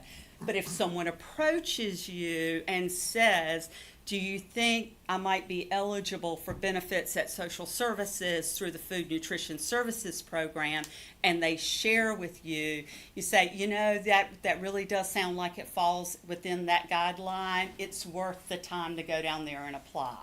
If somebody says, $10,000 a month versus $1,500 a month, you're probably not going to be eligible. You can always go and apply. There's nothing wrong with going down there and talking with them, but you might have to look at some other places too to help you with the financial situation. It's just kind of nice to know sort of the proximate income criteria, because people will often ask you, how much can you make and still get that benefit, or what puts you over?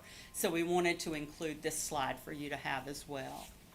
I said a little bit about the work requirements for the Food Nutrition Services Program, and the reason, again, that we included this slide is because This did increase the workload pretty substantially for the workers that are determining eligibility, because there's a lot of tracking and a lot of documentation and a lot of phone calls to verify that someone is meeting the work requirements in order to receive the FNS benefit. And so we wanted you to have just a little bit of criteria. And interestingly enough, a lot of people don't necessarily know this stat, and I think it's a really good stat to know. But within our state, about 80% of the individuals who receive food nutrition services actually have some earned income. So earned income means that you're working at some level and are still eligible for FNS benefits. Oftentimes you'll find that these are single individuals who have a couple of children, or maybe working at lower wage jobs or jobs where wages fluctuate, that sort of thing.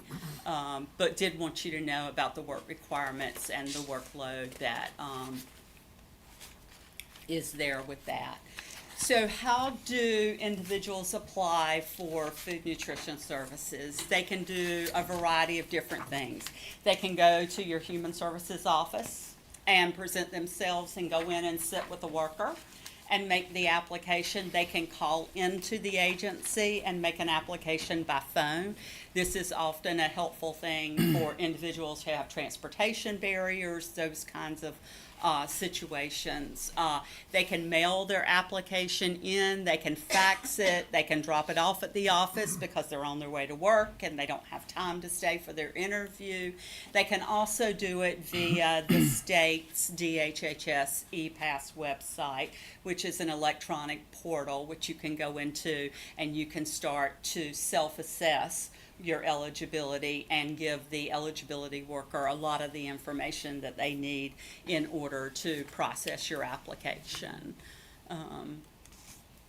And so what do clients need to apply? The client themselves, the person that is applying for the FNS benefit, needs to provide their full legal name, their date of birth, and that's for at least one person who's applying for the household. We need a mailing address for at least one person that's applying, and they need to sign the application saying that I understand I'm applying for this benefit, and I understand that the worker is going to do some checking in order to determine my eligibility for the benefit.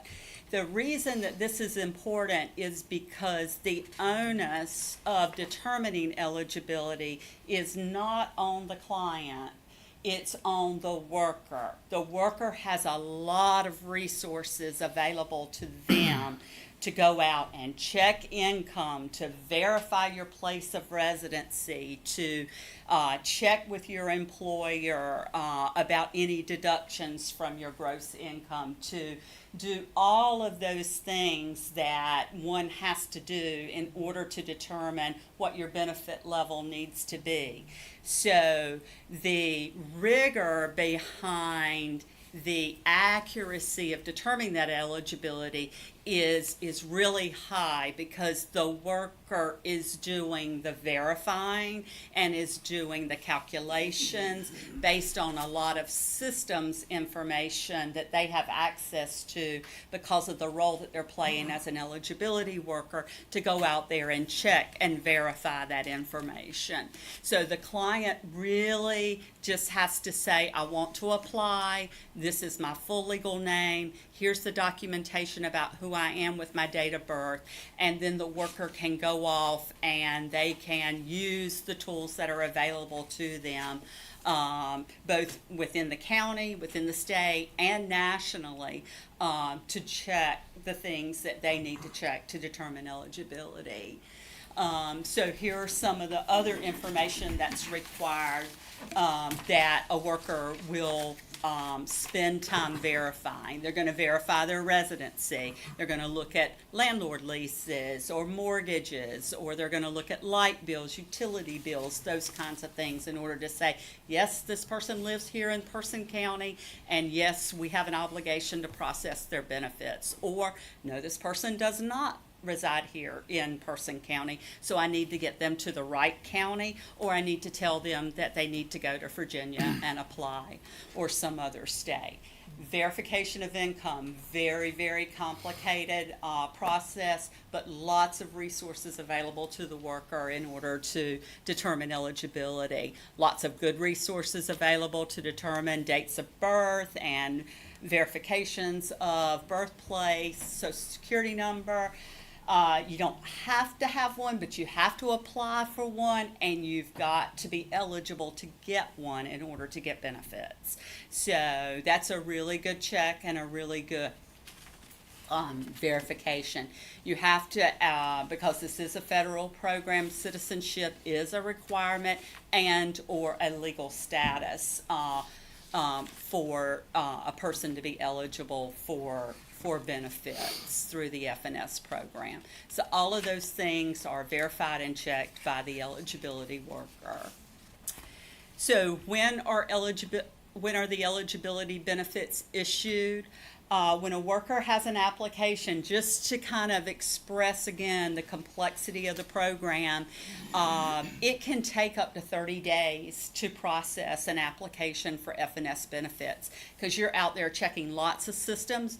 Most systems, there's an electronic feed that gives you information within 24 hours or in real time, but there's some information that you have to wait on sometimes. Landlords can be local, they're not part of any electronic system, so verifying leases, doing those kinds of things can really take some time and take some digging. And so to complete an eligibility process, the federal government says you can take up to 30 days, but you really need to process it within those 30 days. And there are exceptions to the 30 days. So you'll see here that there are some exceptions, and if a person says, I have no money and I have nothing to eat, then your time for processing that benefit for SNAP or FNS gets very restricted. It's down to 7 days because it's considered an emergency and you need to expedite that benefit. We need people to eat every day in order to stay healthy. That is the philosophy of the program, and therefore if you say you have nothing, then I'm going to get you to a local pantry or a food bank, and I'm going to work to process your application as quickly as I can. So there's a staggered benefit schedule in North Carolina. This is something that I personally am really proud of, because we used to have a benefit program where all the benefits went out the first of the month to everybody. And in small rural communities, especially where you have independent grocers, those grocers are often limited on the types of foods that they can buy because they pull together with other grocers in order to get a better purchasing power. So I get my bananas on Tuesdays, and if everybody gets their benefit the first of the month, everybody shops the first of the month, then independent grocers and smaller grocers that are local or located in rural areas often get bombarded, and then they've got nothing for a while until their next delivery, and it's harder for them to have an inventory. And so many years ago, we worked with the Grocers Association, and it took us literally a year to get to this staggered schedule, because we couldn't just shut everybody off and turn everybody on a new schedule. We had to graduate it every month till we got people to a more staggered schedule. And now this is the schedule for how benefits are issued, and it really does help rural communities, especially, like I said, in those small independent grocers, to be able to better manage their inventory and provide grocery services in their community to everyone, not just those who receive benefits. There are some additional benefits to receiving a federal entitlement program such as FNS or Medicaid. For the FNS benefits, if you get the benefit, there are certain things that you're automatically eligible for. In some counties operate an education and training program. This would be an example of a decision that a Human Services Board would make as to whether or not you wanted to participate and offer education and training as a component of your FNS program. The nutrition services is an additional component. The state has decided to operate that program statewide, and they do that through the cooperative extension agencies and community colleges and a few state colleges across the state. Lifeline, we all know what Lifeline is, I think. It's an opportunity to have a service if you have a disability or you're older and you have some chronic health needs, to have a service so that you can have a way of immediately contacting EMS if you need support or assistance. If you receive FNS benefits, then your fee for Lifeline can be waived because there's an automatic recognition that your income status has been checked and that that paying for that service would be an additional burden. And so Lifeline is available to our FNS beneficiaries if they need it. North Carolina has a fee that they charge for fishing license, and when the General Assembly adopted this, they wanted to make sure that certain individuals could continue to be free to fish if they needed to. So if you're over a certain age and or have a certain income criteria, then your fishing license fee can be waived. And so if you get FNS benefits, that's one of the justifications for the waiver.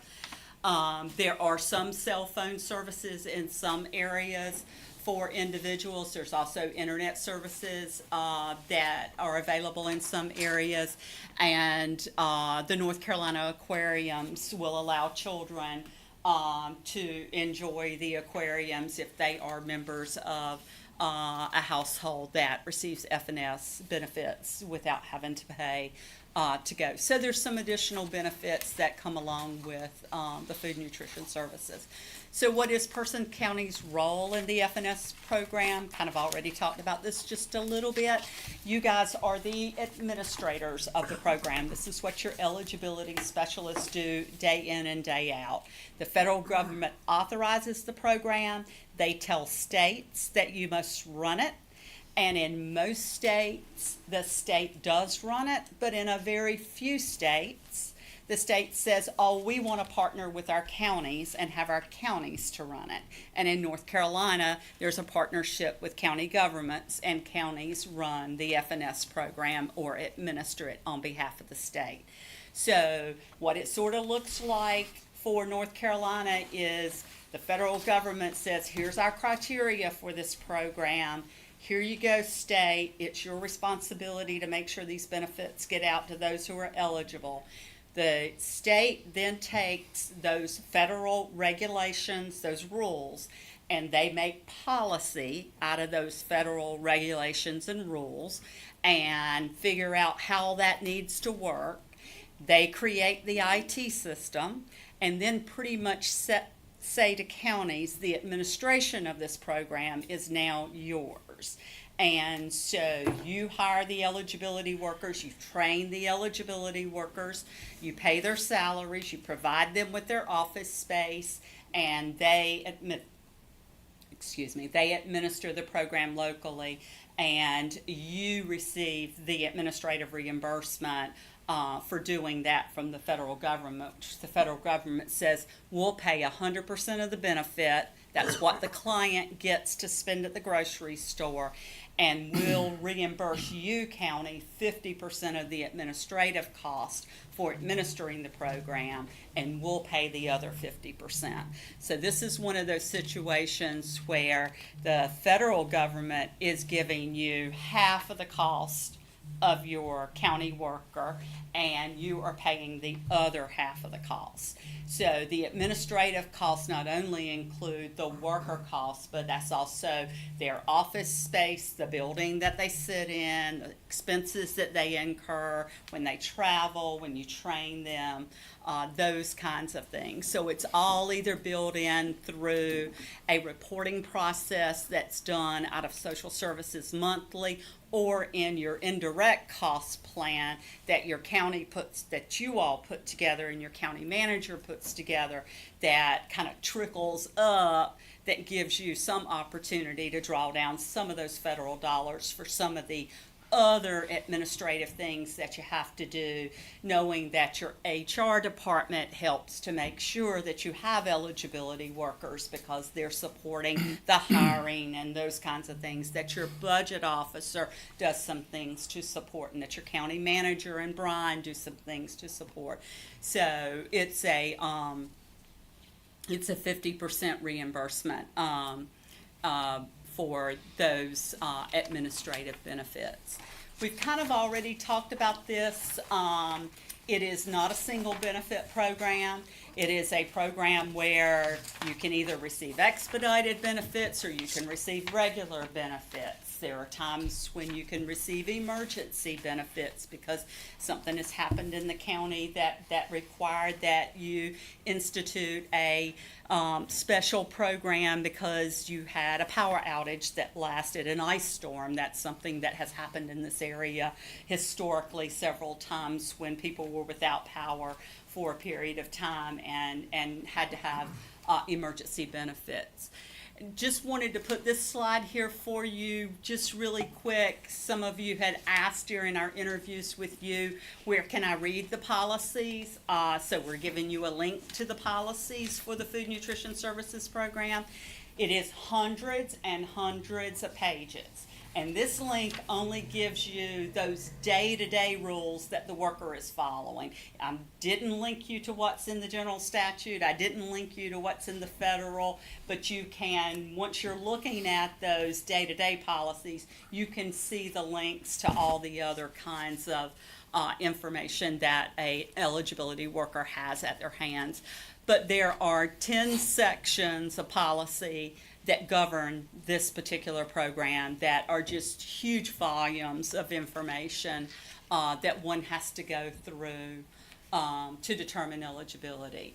So we've already talked a little bit about the fact that you employ these eligibility specialist workers, and here's the purpose of their work, which is to conduct the interview and determine the eligibility for the person applying and the household applying. Here are some of the functions and activities that an eligibility specialist does. They have to have good soft skills to sit and interview individuals that are very distressed a lot of times about having to apply for these benefits. They have to secure a lot of medical information and work information, so they're constantly working with employers in the community. They're also interacting with your health system in the community to verify information and investigate discrepancies in information that might exist between what a client says and what a system might be actually saying that a client receives. And they're trying to follow those policies and procedures to determine eligibility. Some of the data within the state for the eligibility program, it's not uncommon for an interview to last 30 minutes to an hour, really depends upon the size of a household, and then going out there and doing all of that research in order to determine eligibility for benefits. It really can take hours and hours of work depending upon how many people in that household are working and what their ages are and whether they're supposed to be in school, and there's just so much to document in a particular case that it's really hard to give you a determination of how long a particular case is going to take to work. But the larger the household, the more complex it's probably going to be, and the longer it's going to take an eligibility worker to do all the verifications and all the documentation in order to determine the benefits. So that is just an easy way to remember work effort for an eligibility worker. The other thing that I will say about this program and the work of an eligibility worker is this program runs in seasons, a lot of times based on the different attributes, if you will, of a county.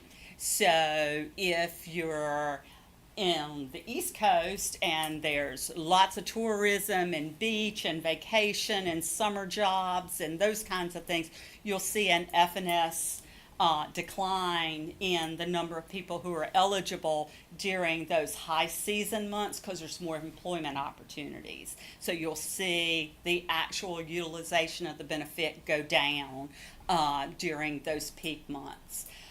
If your community, your county doesn't have those kinds of peaks and valleys, you may have a more steady caseload or workload amongst your workers.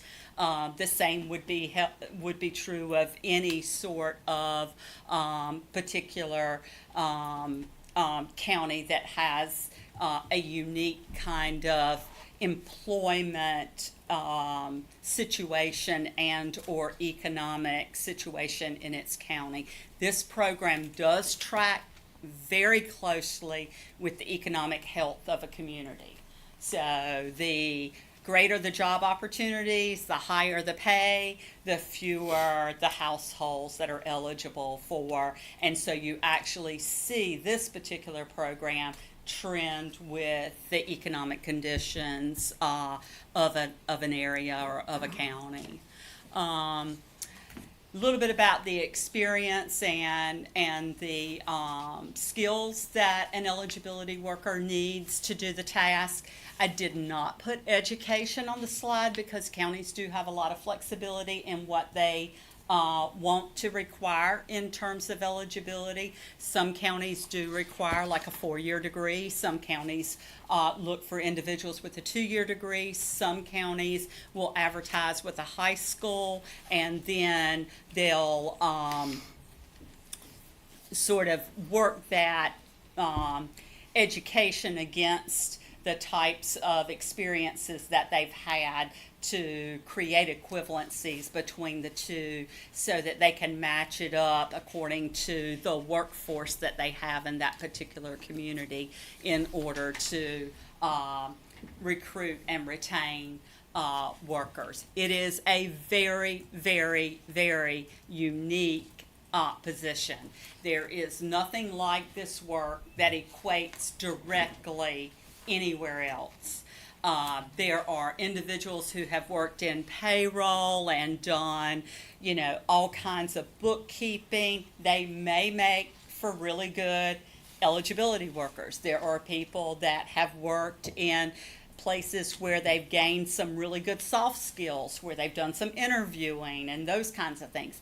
They may make for really good eligibility workers. But that combination of those two things and the difficulty of the policies really creates a uniqueness where some people either come in and it really does work for them and it clicks and it becomes something that they enjoy, or other individuals will go, this is just more than I can comprehend. It's so complex. There's just too much and it becomes overwhelming. So it is one of those where you try to explain to an outsider kind of what an eligibility worker does. There's no other place to do eligibility other than in an eligibility office. So, And Chair, you may want to remind them that it's just not one and done, that redetermination has to happen over and over again. Yeah. And the timing depending on who the household or the members are. Good point. Yes, once you're found eligible for the program, depending upon your situation and circumstances, you have an obligation, one, to report changes, so that if your income goes up or goes down, you need to tell an eligibility worker about that. If your household changes, someone moves in, someone moves out, you need to tell an eligibility worker about that. And then there are regular reviews that happen. And those regular reviews, when they happen, it does create some inequities in the workload for your workers because people tend to wait till the last minute to turn their paperwork in.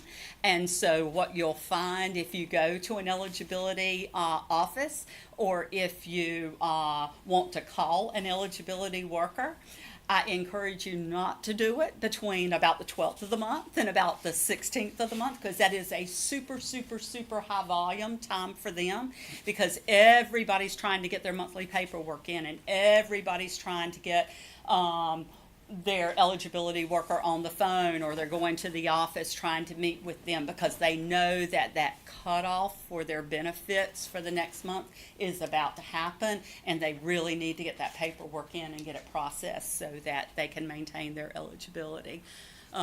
These are the websites for the Department of Agriculture and North Carolina if you want to learn more about the Food and Nutrition Services Program. So we wanted to include that in your packet. And I'll just take a quick pause before we jump into Medicaid. And Medicaid will go faster because some of the things that I talked about here will also apply for Medicaid. Yes, sir. So my question is, our eligibility specialists, how many do we have? How many do we have on staff now? About 45. We have 45 Approximately. eligibility specialists. Correct, food stamps and Medicaid. Okay, Both programs. I can get you better numbers. okay. And I'm looking at everything here about what they do and experience and everything. So, and you hire for that? Are you the one that hires for that, or This goes through HR, but yes. HR, our HR? Yes, sir. Okay. One of the things that we're going to bring to the table for you all is a workload document that you'll be able to use to help you to calibrate the staff that you have, their experience, their amount of time on the job, and how much of a workload they have and can manage and can maintain in the eligibility environment as it is here in Person County. It's not a perfect exact tool, but it gives you a really good lens into, are we even close in our staffing for our eligibility program. When I was talking about those experiences and the skills that one needs, when you hire an eligibility person into a position, it is probably about 3 months, that is the average across the state, before an eligibility worker can really start performing in their work and having any good level of productivity to really contribute to getting the work done on a regular basis. And then it's not at full capacity. It's to be a real proficient eligibility worker, you're looking at a year. And in some programs, and we'll talk about that more in Medicaid, even longer. It can take up to 2 years because some of the Medicaid programs are super, super complex. But to be really proficient, I could sit down and do a one-person household. But if you gave me a 7-person household today, I would struggle and my productivity would not look good for you. It really just takes a very long time to do the complexity of the eligibility for, Yeah, that's My why- screen once you went have away. them and trained, you want to keep them. yeah, On Yeah. slide 9, one of the requirements registered for work. slide 9. How do you verify that they're registered for work? I'm sorry. On slide 9, one of the requirements, the work requirements is registered for work. How do you verify that they're registered for work? We have an employment security commission registration process that they register through, and you can verify through that system. It's a statewide system that they are registered for work, and they have to provide you with the information from the employers that they have actually gone on interviews, that they actually went and applied for jobs, and as an eligibility worker, you can call those employers and verify that they actually showed up, that the documentation that you have in your hand actually came from them, that you did or didn't offer them a job, that they turned it down or did accept, or what their start date is, et cetera, et cetera. Okay, just out of curiosity, if they walk in, let's say, I've had experiences where they would walk into my workplace, somebody would, and with a resume and say, can you give me a job? And of course, you have a formal interview process, and they want me to sign off on something that they were actually trying to apply for a job on that. So, also going back to the income verification, what are the different forms of income verifications that you use? What are the different forms? There's a really good site, and it's got a new name now, but it used to be called the Work Number. But it has a new name now. But many hundreds of thousands of employers, for the ease of not having me call them directly to ask them about lots of people, will upload their information into that particular system. The federal government requires it of all federal agencies. Most states require it of all state agencies. A lot of counties require it. As most people want to participate, so it has a really good rigor behind it. And so that's a really good system for verifying income. The other ways that we verify income are access to Social Security systems. So your worker can check on Social Security benefits, disability benefits, those kinds of things. Anything that is a benefit coming from a government agency, a retirement or anything like that, they have ready access to all of that. The most challenging income to verify is self-employment. That is the most challenging income to verify. And sometimes that is having hard conversations with Sherry Bradshaw to say, I know you babysit, I know that you do this, or whatever, and, let's have a conversation about how much money that brings in. Or as a person who waits tables, your tips, we need to talk about that. So it's the education that an eligibility worker has to investigate, to have those intentional conversations, those deep interviews with individuals about their landscaping business, their car washing business, all those things that do often transpire with cash many times, that makes it a little challenging. And that's why some of those cases take 30 days to process, is because the harder the work is I'd be an easy case because all of my income is in that system I told you about. So they could probably work my case a little bit faster. There are other individuals where you've got to do a lot of manual processes. It becomes more challenging. Does unemployment compensation count towards income? It does. Okay. Mm-hmm. Thank you. Yeah. There are so this might be a little bit off, but there are probably about 90 different types of income that an eligibility worker counts. The policies are so prescriptive that they tell you about seasonal, I know a lot because I'm from down east, about seasonal fishing and shrimping and those kinds. They go into really good detail to make sure that eligibility workers know about those particular times of seasons and when licenses are open and those sorts of things, so they have information and know information about what's happening in their community, whether it's tree farming for Christmas trees in the western part of the state, all those different unique kinds of lottery winnings, those kinds of things.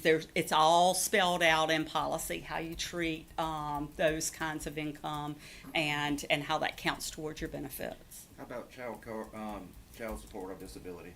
Yes. Both of them? Mm-hmm. Okay. Yeah. It's all there. And so, Chairman Powell, we didn't know if you wanted to take a break before we move into Medicaid. I think it's gonna take about 30 minutes. So it's at the board's. I'm seeing you keep going. Let's roll. Keep going. I'm ready. We'll keep going if you have the energy. I've got the energy. The next program that we're going to talk about is Medicaid, and this is your health insurance coverage for low-income individuals who otherwise might not have access for health care. In North Carolina, it's low-income adults, children, seniors, people with disabilities, women who are pregnant. It now covers between ages 19 and 64. We now have Medicaid expansion. So my guess is that number of workers that Carlton just spoke to you about in terms of number of eligibility workers probably went up quite a few as a result of Medicaid expansion because your number of individuals here in the county who would be eligible for Medicaid increased as a result of Medicaid expansion. Medicaid is intended to pay for your health care at a doctor's office for emergency care, does include dental care, and does include some behavioral health services, and mostly at little to no cost. So here's a slide that gives you the categories of care that are provided under Medicaid. Primary care for checkups, your well visits for your young children, and your annual visits for adults. Hospital services, both inpatient and outpatient. Care for pregnant women, I mentioned that on the other slide. There are some vision and some hearing services. Those are pretty limited under Medicaid. The prescription drug benefit does pay for medications, and there can be some co-pays on some of the drug benefits. Behavioral health services, so clinical social work, seeing a behavioral health therapist, a psychologist, would be covered as a result of your receiving Medicaid. Talked about your preventive and wellness services when we talked about primary care for checkups. Dental and oral services, there are some limits on what oral health services are covered in the dental plan, and medically related devices and other therapies, speech therapy, respiratory therapy, those kinds of therapies. So if you needed oxygen and an oxygen tank, if you needed a wheelchair, those kinds of devices, Medicaid, if they consider them medically necessary, would cover those. Again, no monthly fee. Co-pays are never more than $4, and that usually is about a prescription drug. The eligibility criteria, it's a federal program, just like the FNS program. So that's why we wanted to present on these two programs together, because there's a lot of similarities. Got to be a U.S. citizen or have an eligible immigration status. There's a criteria that you live in North Carolina. This is really important for Medicaid because Medicaid benefits look different from state to state. A really big difference between our state and some other states is we cover some long-term care in our Medicaid that other states do not. When you look at the Medicaid program, it's a very, very complicated program. You'll see a slide coming up that we'll talk a little bit about, because Medicaid at the federal level requires that you do certain things, and then your General Assembly decides how you want to do those certain things and who will be eligible for those certain things.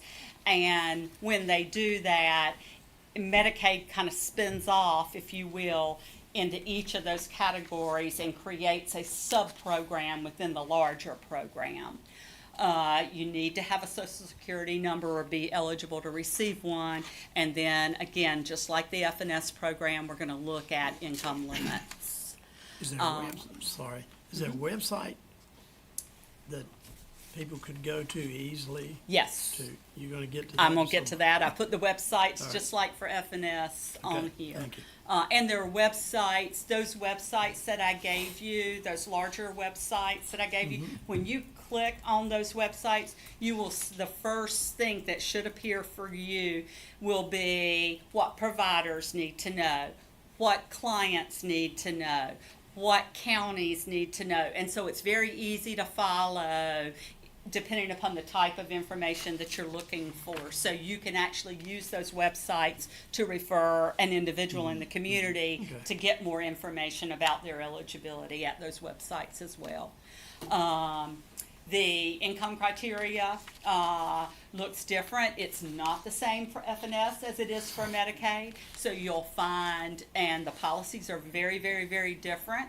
So when we talk about an eligibility worker, a lot of times, and I believe your county for the most part does this, they will specialize the specialize the workers by program, saying that you need to learn the FNS program, you need to learn the Medicaid program, you need to learn this part of the Medicaid program, you need to learn this part of the Medicaid program, because no one person could possibly know it all and be as proficient as they need to be in order to be effective in delivering the services to the client.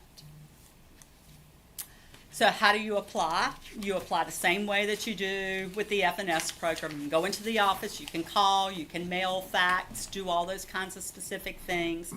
And sometimes, especially with the Medicaid program, but also with the FNS program, counties can have specific application sites. And oftentimes, for the ease of administration, counties will elect to have eligibility workers at their hospital or in their health department or other places where individuals are coming in and saying, I don't have a way to pay.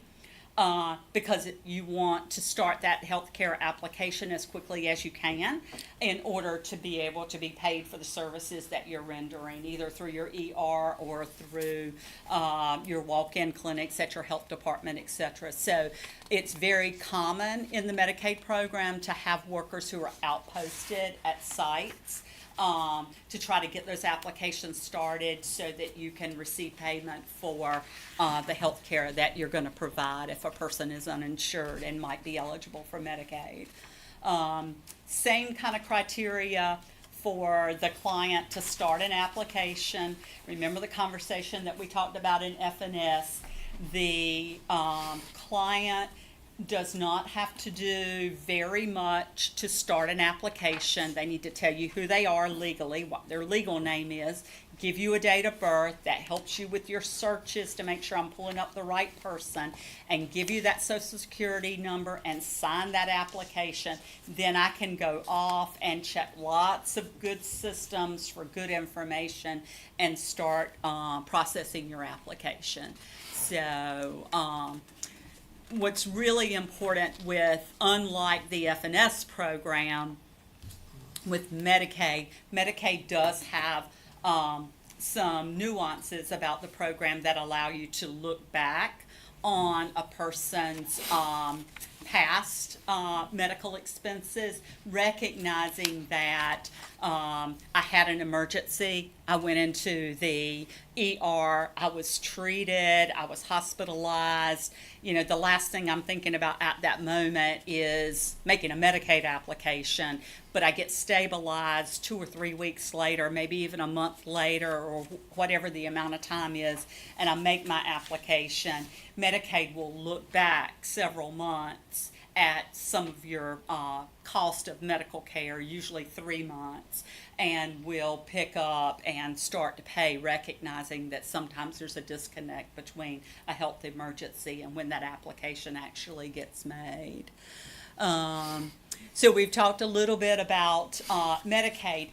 Medicaid in North Carolina is now almost fully a managed care program, which means that when you receive Medicaid, whether you're, regardless of what type of plan you're in, and there are 4 plans in North Carolina, that you're getting some care coordination from a care coordinator, and you're getting some care management to coordinate your physical, your behavioral health, and your social needs. And the intent behind the managed care idea for having this type of administration at the benefit level is to ensure that, one, people are getting the right kind of care at the right time from the right type of provider that will make it more cost effective, but also people will be healthier because, you know, we can do more prevention and early intervention and not higher in cost that sometimes can be really not produce the best outcomes for individuals, especially. So most people who get Medicaid are in what's called the standard plan. And there are 5 entities in North Carolina that operate the standard plan, and clients get to choose which of those plans they want to be part of. But the basic services offered by all of those plans are basically the same. It's to cover your physical health, your pharmacy, and your care management and some behavioral health services for members. In July of 2024, just a month or so ago, the tailored plans were launched, and basically the tailored plan, for just to kind of summarize for you all, it looks like a standard plan, but it has some additional behavioral health services embedded in it for its members who have behavioral health needs, severe substance use disorders, or disabilities that can be more better addressed through the tailored plan, through some additional care management and care coordination services. And the LME MCOs are managing the tailored plans for North Carolina. You've already heard about the Child and Family Specialty Plan that will launch in December of 2024. This plan is designed to be a plan that looks specifically at the needs of children that are experiencing foster care or have experienced foster care or are at high risk of experiencing foster care, and their families. And so it's a real unique opportunity for the state to contract with a single entity that really looks very intentionally at that population and provides some wraparound support services for that population. And we'll see what that contract looks like very shortly, because we should see it in short order, at least before December, which is the planned launch date. We have one federally recognized tribe here in North Carolina, and that's the Eastern Band of the Cherokee, and they are operating their own program and on the Koala boundary, and have their own hospital, their own, and a number of members of that federally recognized tribe will choose to be part of tribal option versus part of any other plan, especially if they live close by in that area and can access services on the boundary. So that's another plan that North Carolina has endorsed and is supporting. And there are some traditional fee-for-service clients that are still in a Medicaid Direct program. This too makes Medicaid very complicated. So what is Persons County's role in Medicaid? It's the same as the FNS program. You hire the workers, you train them, and they do your eligibility for Medicaid. Medicaid was federally authorized under the Social Security Act. It is an entitlement program. So the federal government says who is or isn't eligible at the highest level, gives you that big bucket. And then the state of North Carolina, through commission rules and through the General Assembly, they have some things that they can put restrictions on and or do within the Medicaid program, but must get the permission of CMS to do it. That's the Center for Medicaid and Medicare Services. And they do that through a process that's called waivers. And so if they have an idea of something they want to do more of or do less of, then they can submit those ideas to CMS, and CMS can say yes or no, and that changes the design of North Carolina's program based on those decisions. And so you'll get North Carolina's program not looking like Virginia's program, not looking like Utah's program, not looking like Georgia's program, and vice versa. Again, we are a county-administered, state-supervised system, so the Medicaid benefits, just like the FNS benefits, are 100% paid by the federal government and through state funds. Counties are reimbursed somewhere between 75 and 50% for your administrative cost. The variance is a little bit because of managed care. It's a little bit because of Medicaid specifically saying if you do certain tasks in Medicaid, we'll reimburse you more for those tasks. So the workers that are directly doing eligibility, that are directly meeting with clients, that are directly working in the NCFAS system, you get a little more reimbursement for their time than you do some of the other administrative processes for Medicaid. And there is no federal cap on the allowable administrative expenses. And it works just like the FNS program, where your direct work that you're doing gets reported monthly to the state, and you get those reimbursements back pretty quickly. And then what your support systems that support your Medicaid program are all accounted for in your indirect cost plan through the county. And so, you know, Medicaid is helping to fund portions of your IT system, your HR department, and other departments within county government because of the supportive role that you all play in making social services the functional agency that it is to be able to do these programs. And Commissioner Powell, you asked about websites, and so we're going to give you one website here. You know, we talked about FNS and the complexity of the program. You know, FNS from a program perspective is not as complicated, but the eligibility criteria is super, super complicated. Medicaid is complicated because it's not one program. There are 22 Medicaid coverage groups in North Carolina. So people talk about Medicaid like it's a thing, and it's not a thing. And so when you have Medicaid workers at your eligibility office, you might find that you're trying to have a conversation with Sherry, and you might be trying to talk about a Medicaid program that I have never worked in. And I might have to say to you, but I only know Family and Children's Medicaid. I have never done a long-term care case, because a lot of times in order to really have the knowledge and the skills that one needs to carry the program out with the rigor that you want them to carry it out with, to be accurate, you need that kind of separation, because one person just cannot know all the policies day in and day out to be able to do the eligibility for all of these programs and keep it straight.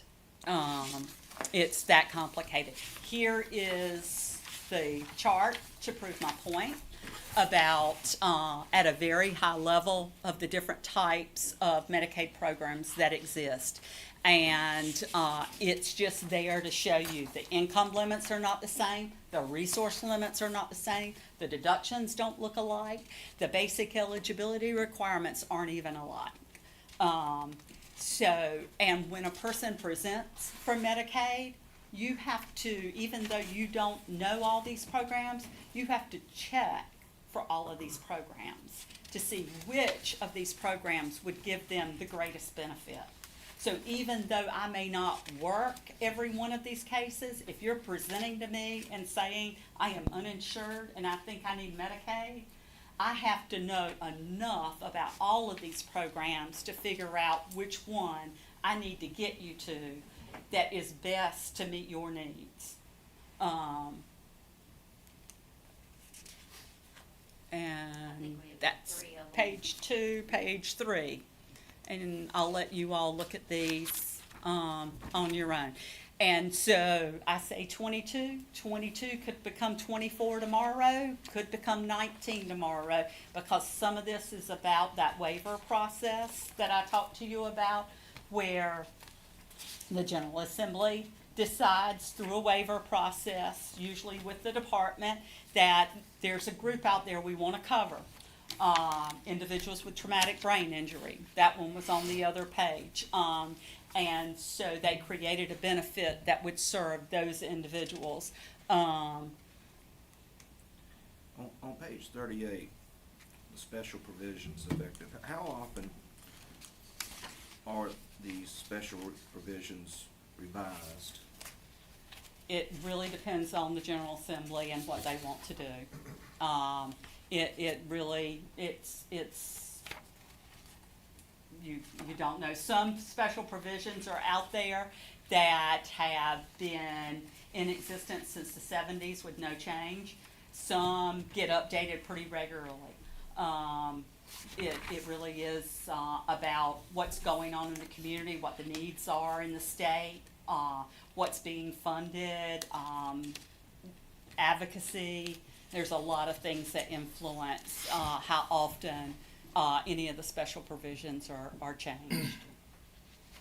And some do change on a regular basis, like the cost of living for Social Security benefits. That's a normal occurrence every January, and so sometimes there has to be a calibration against that because that benefit changes, so they'll calibrate the income limits so that people don't fall off and fall on because they got a $13 increase.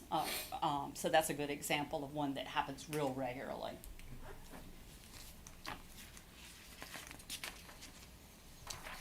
I just wanted to share this just as sort of an example of the complexity of the program.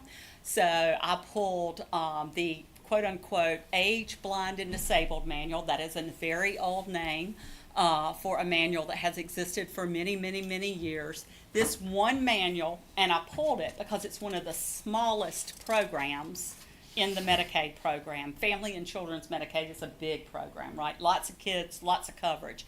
Blind, aged, and disabled is a smaller group of individuals. But the policies are very, very complex. This manual has 76 different sections. County residency, how do you determine county residency? There's 9 pages on how to determine county residency in that one manual, and that is the shortest section in the manual. Financial resources is 124 pages long. So it just tells you what a worker has to know and what they have to reference oftentimes to be able to accurately determine these benefits.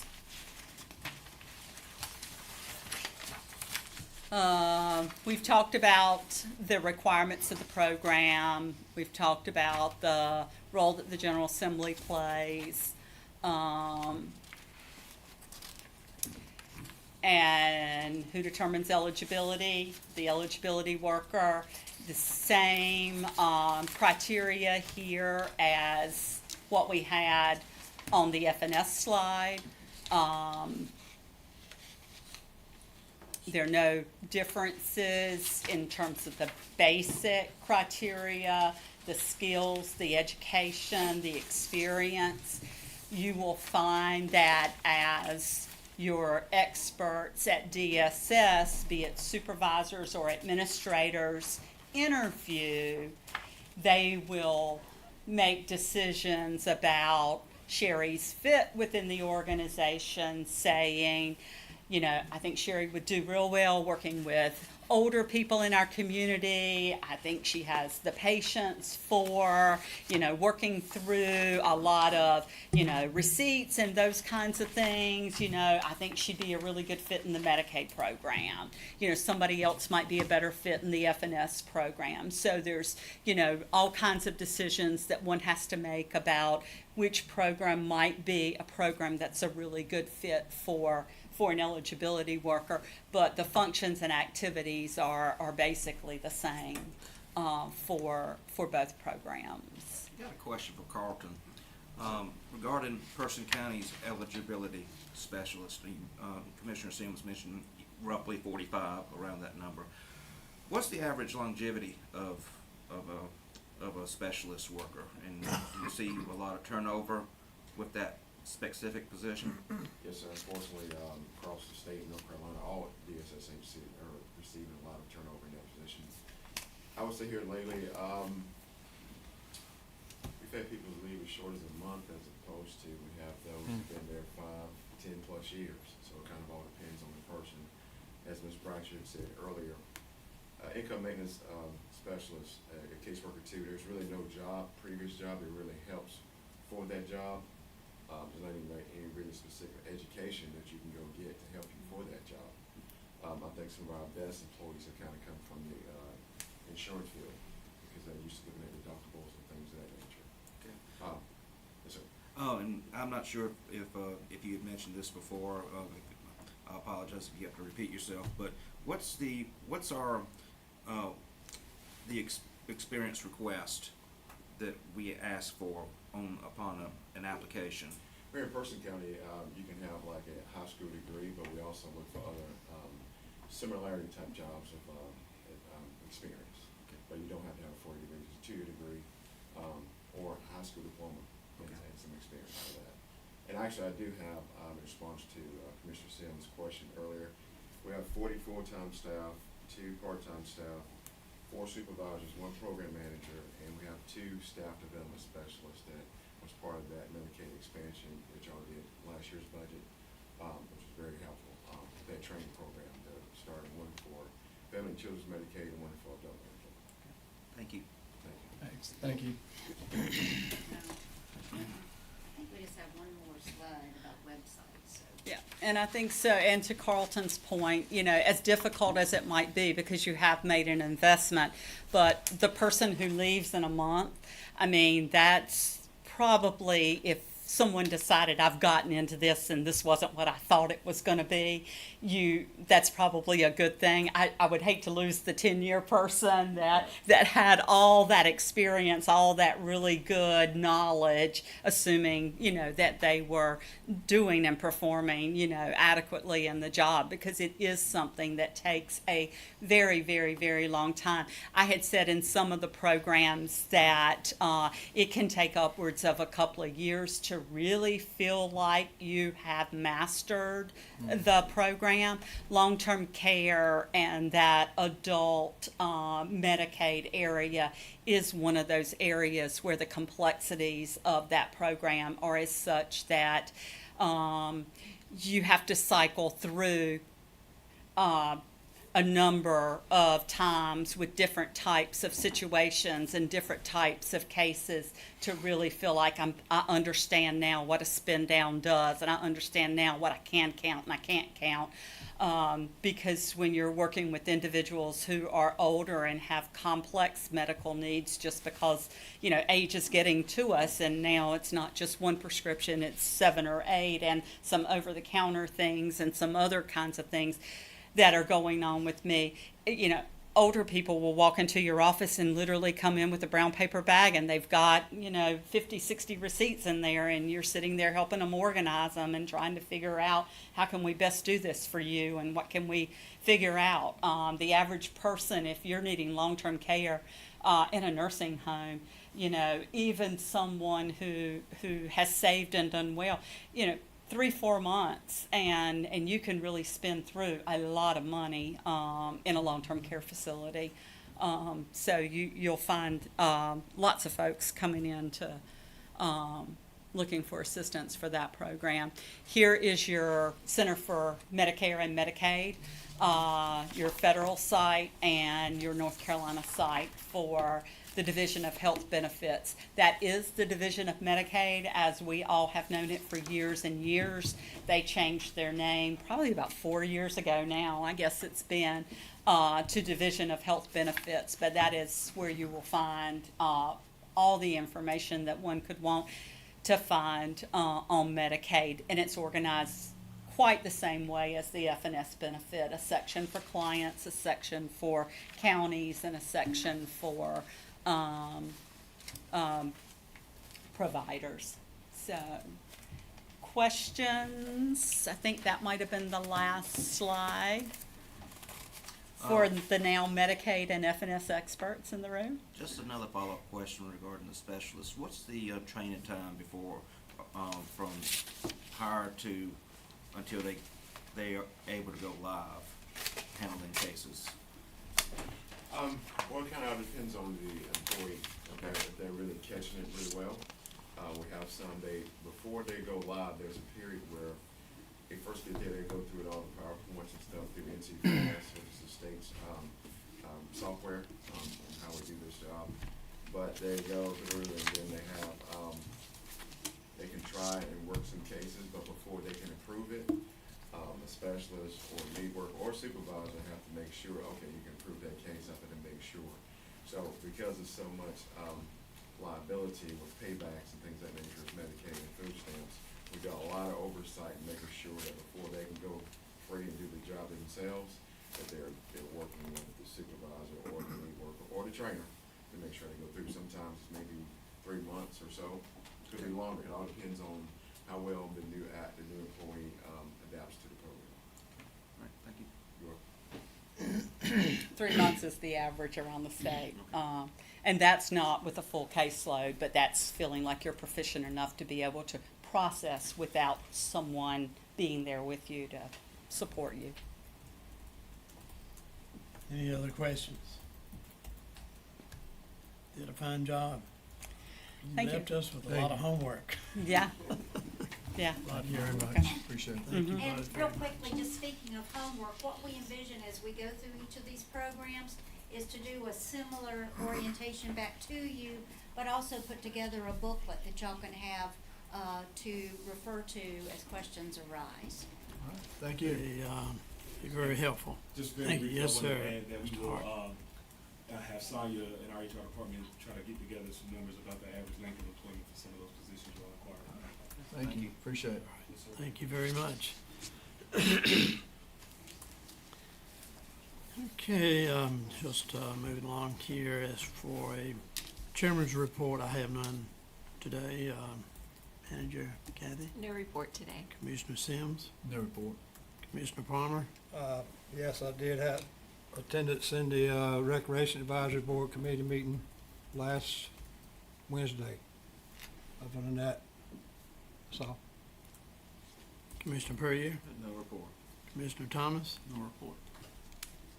All right, then, at this time then, we need a motion to go into the closed session.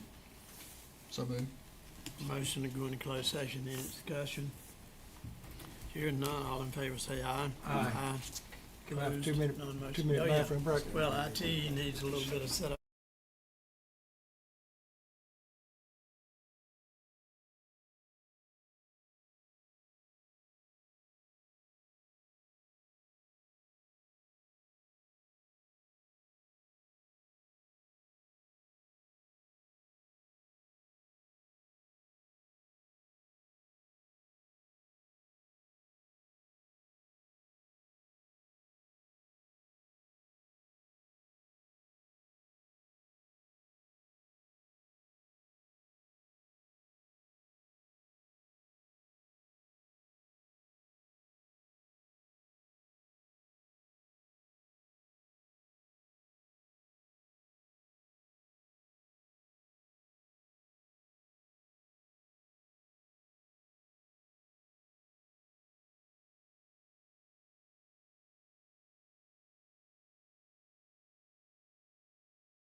Opposed, none, motion carried. Thank you. I make a motion, George, buy me a hamburger before I go to work.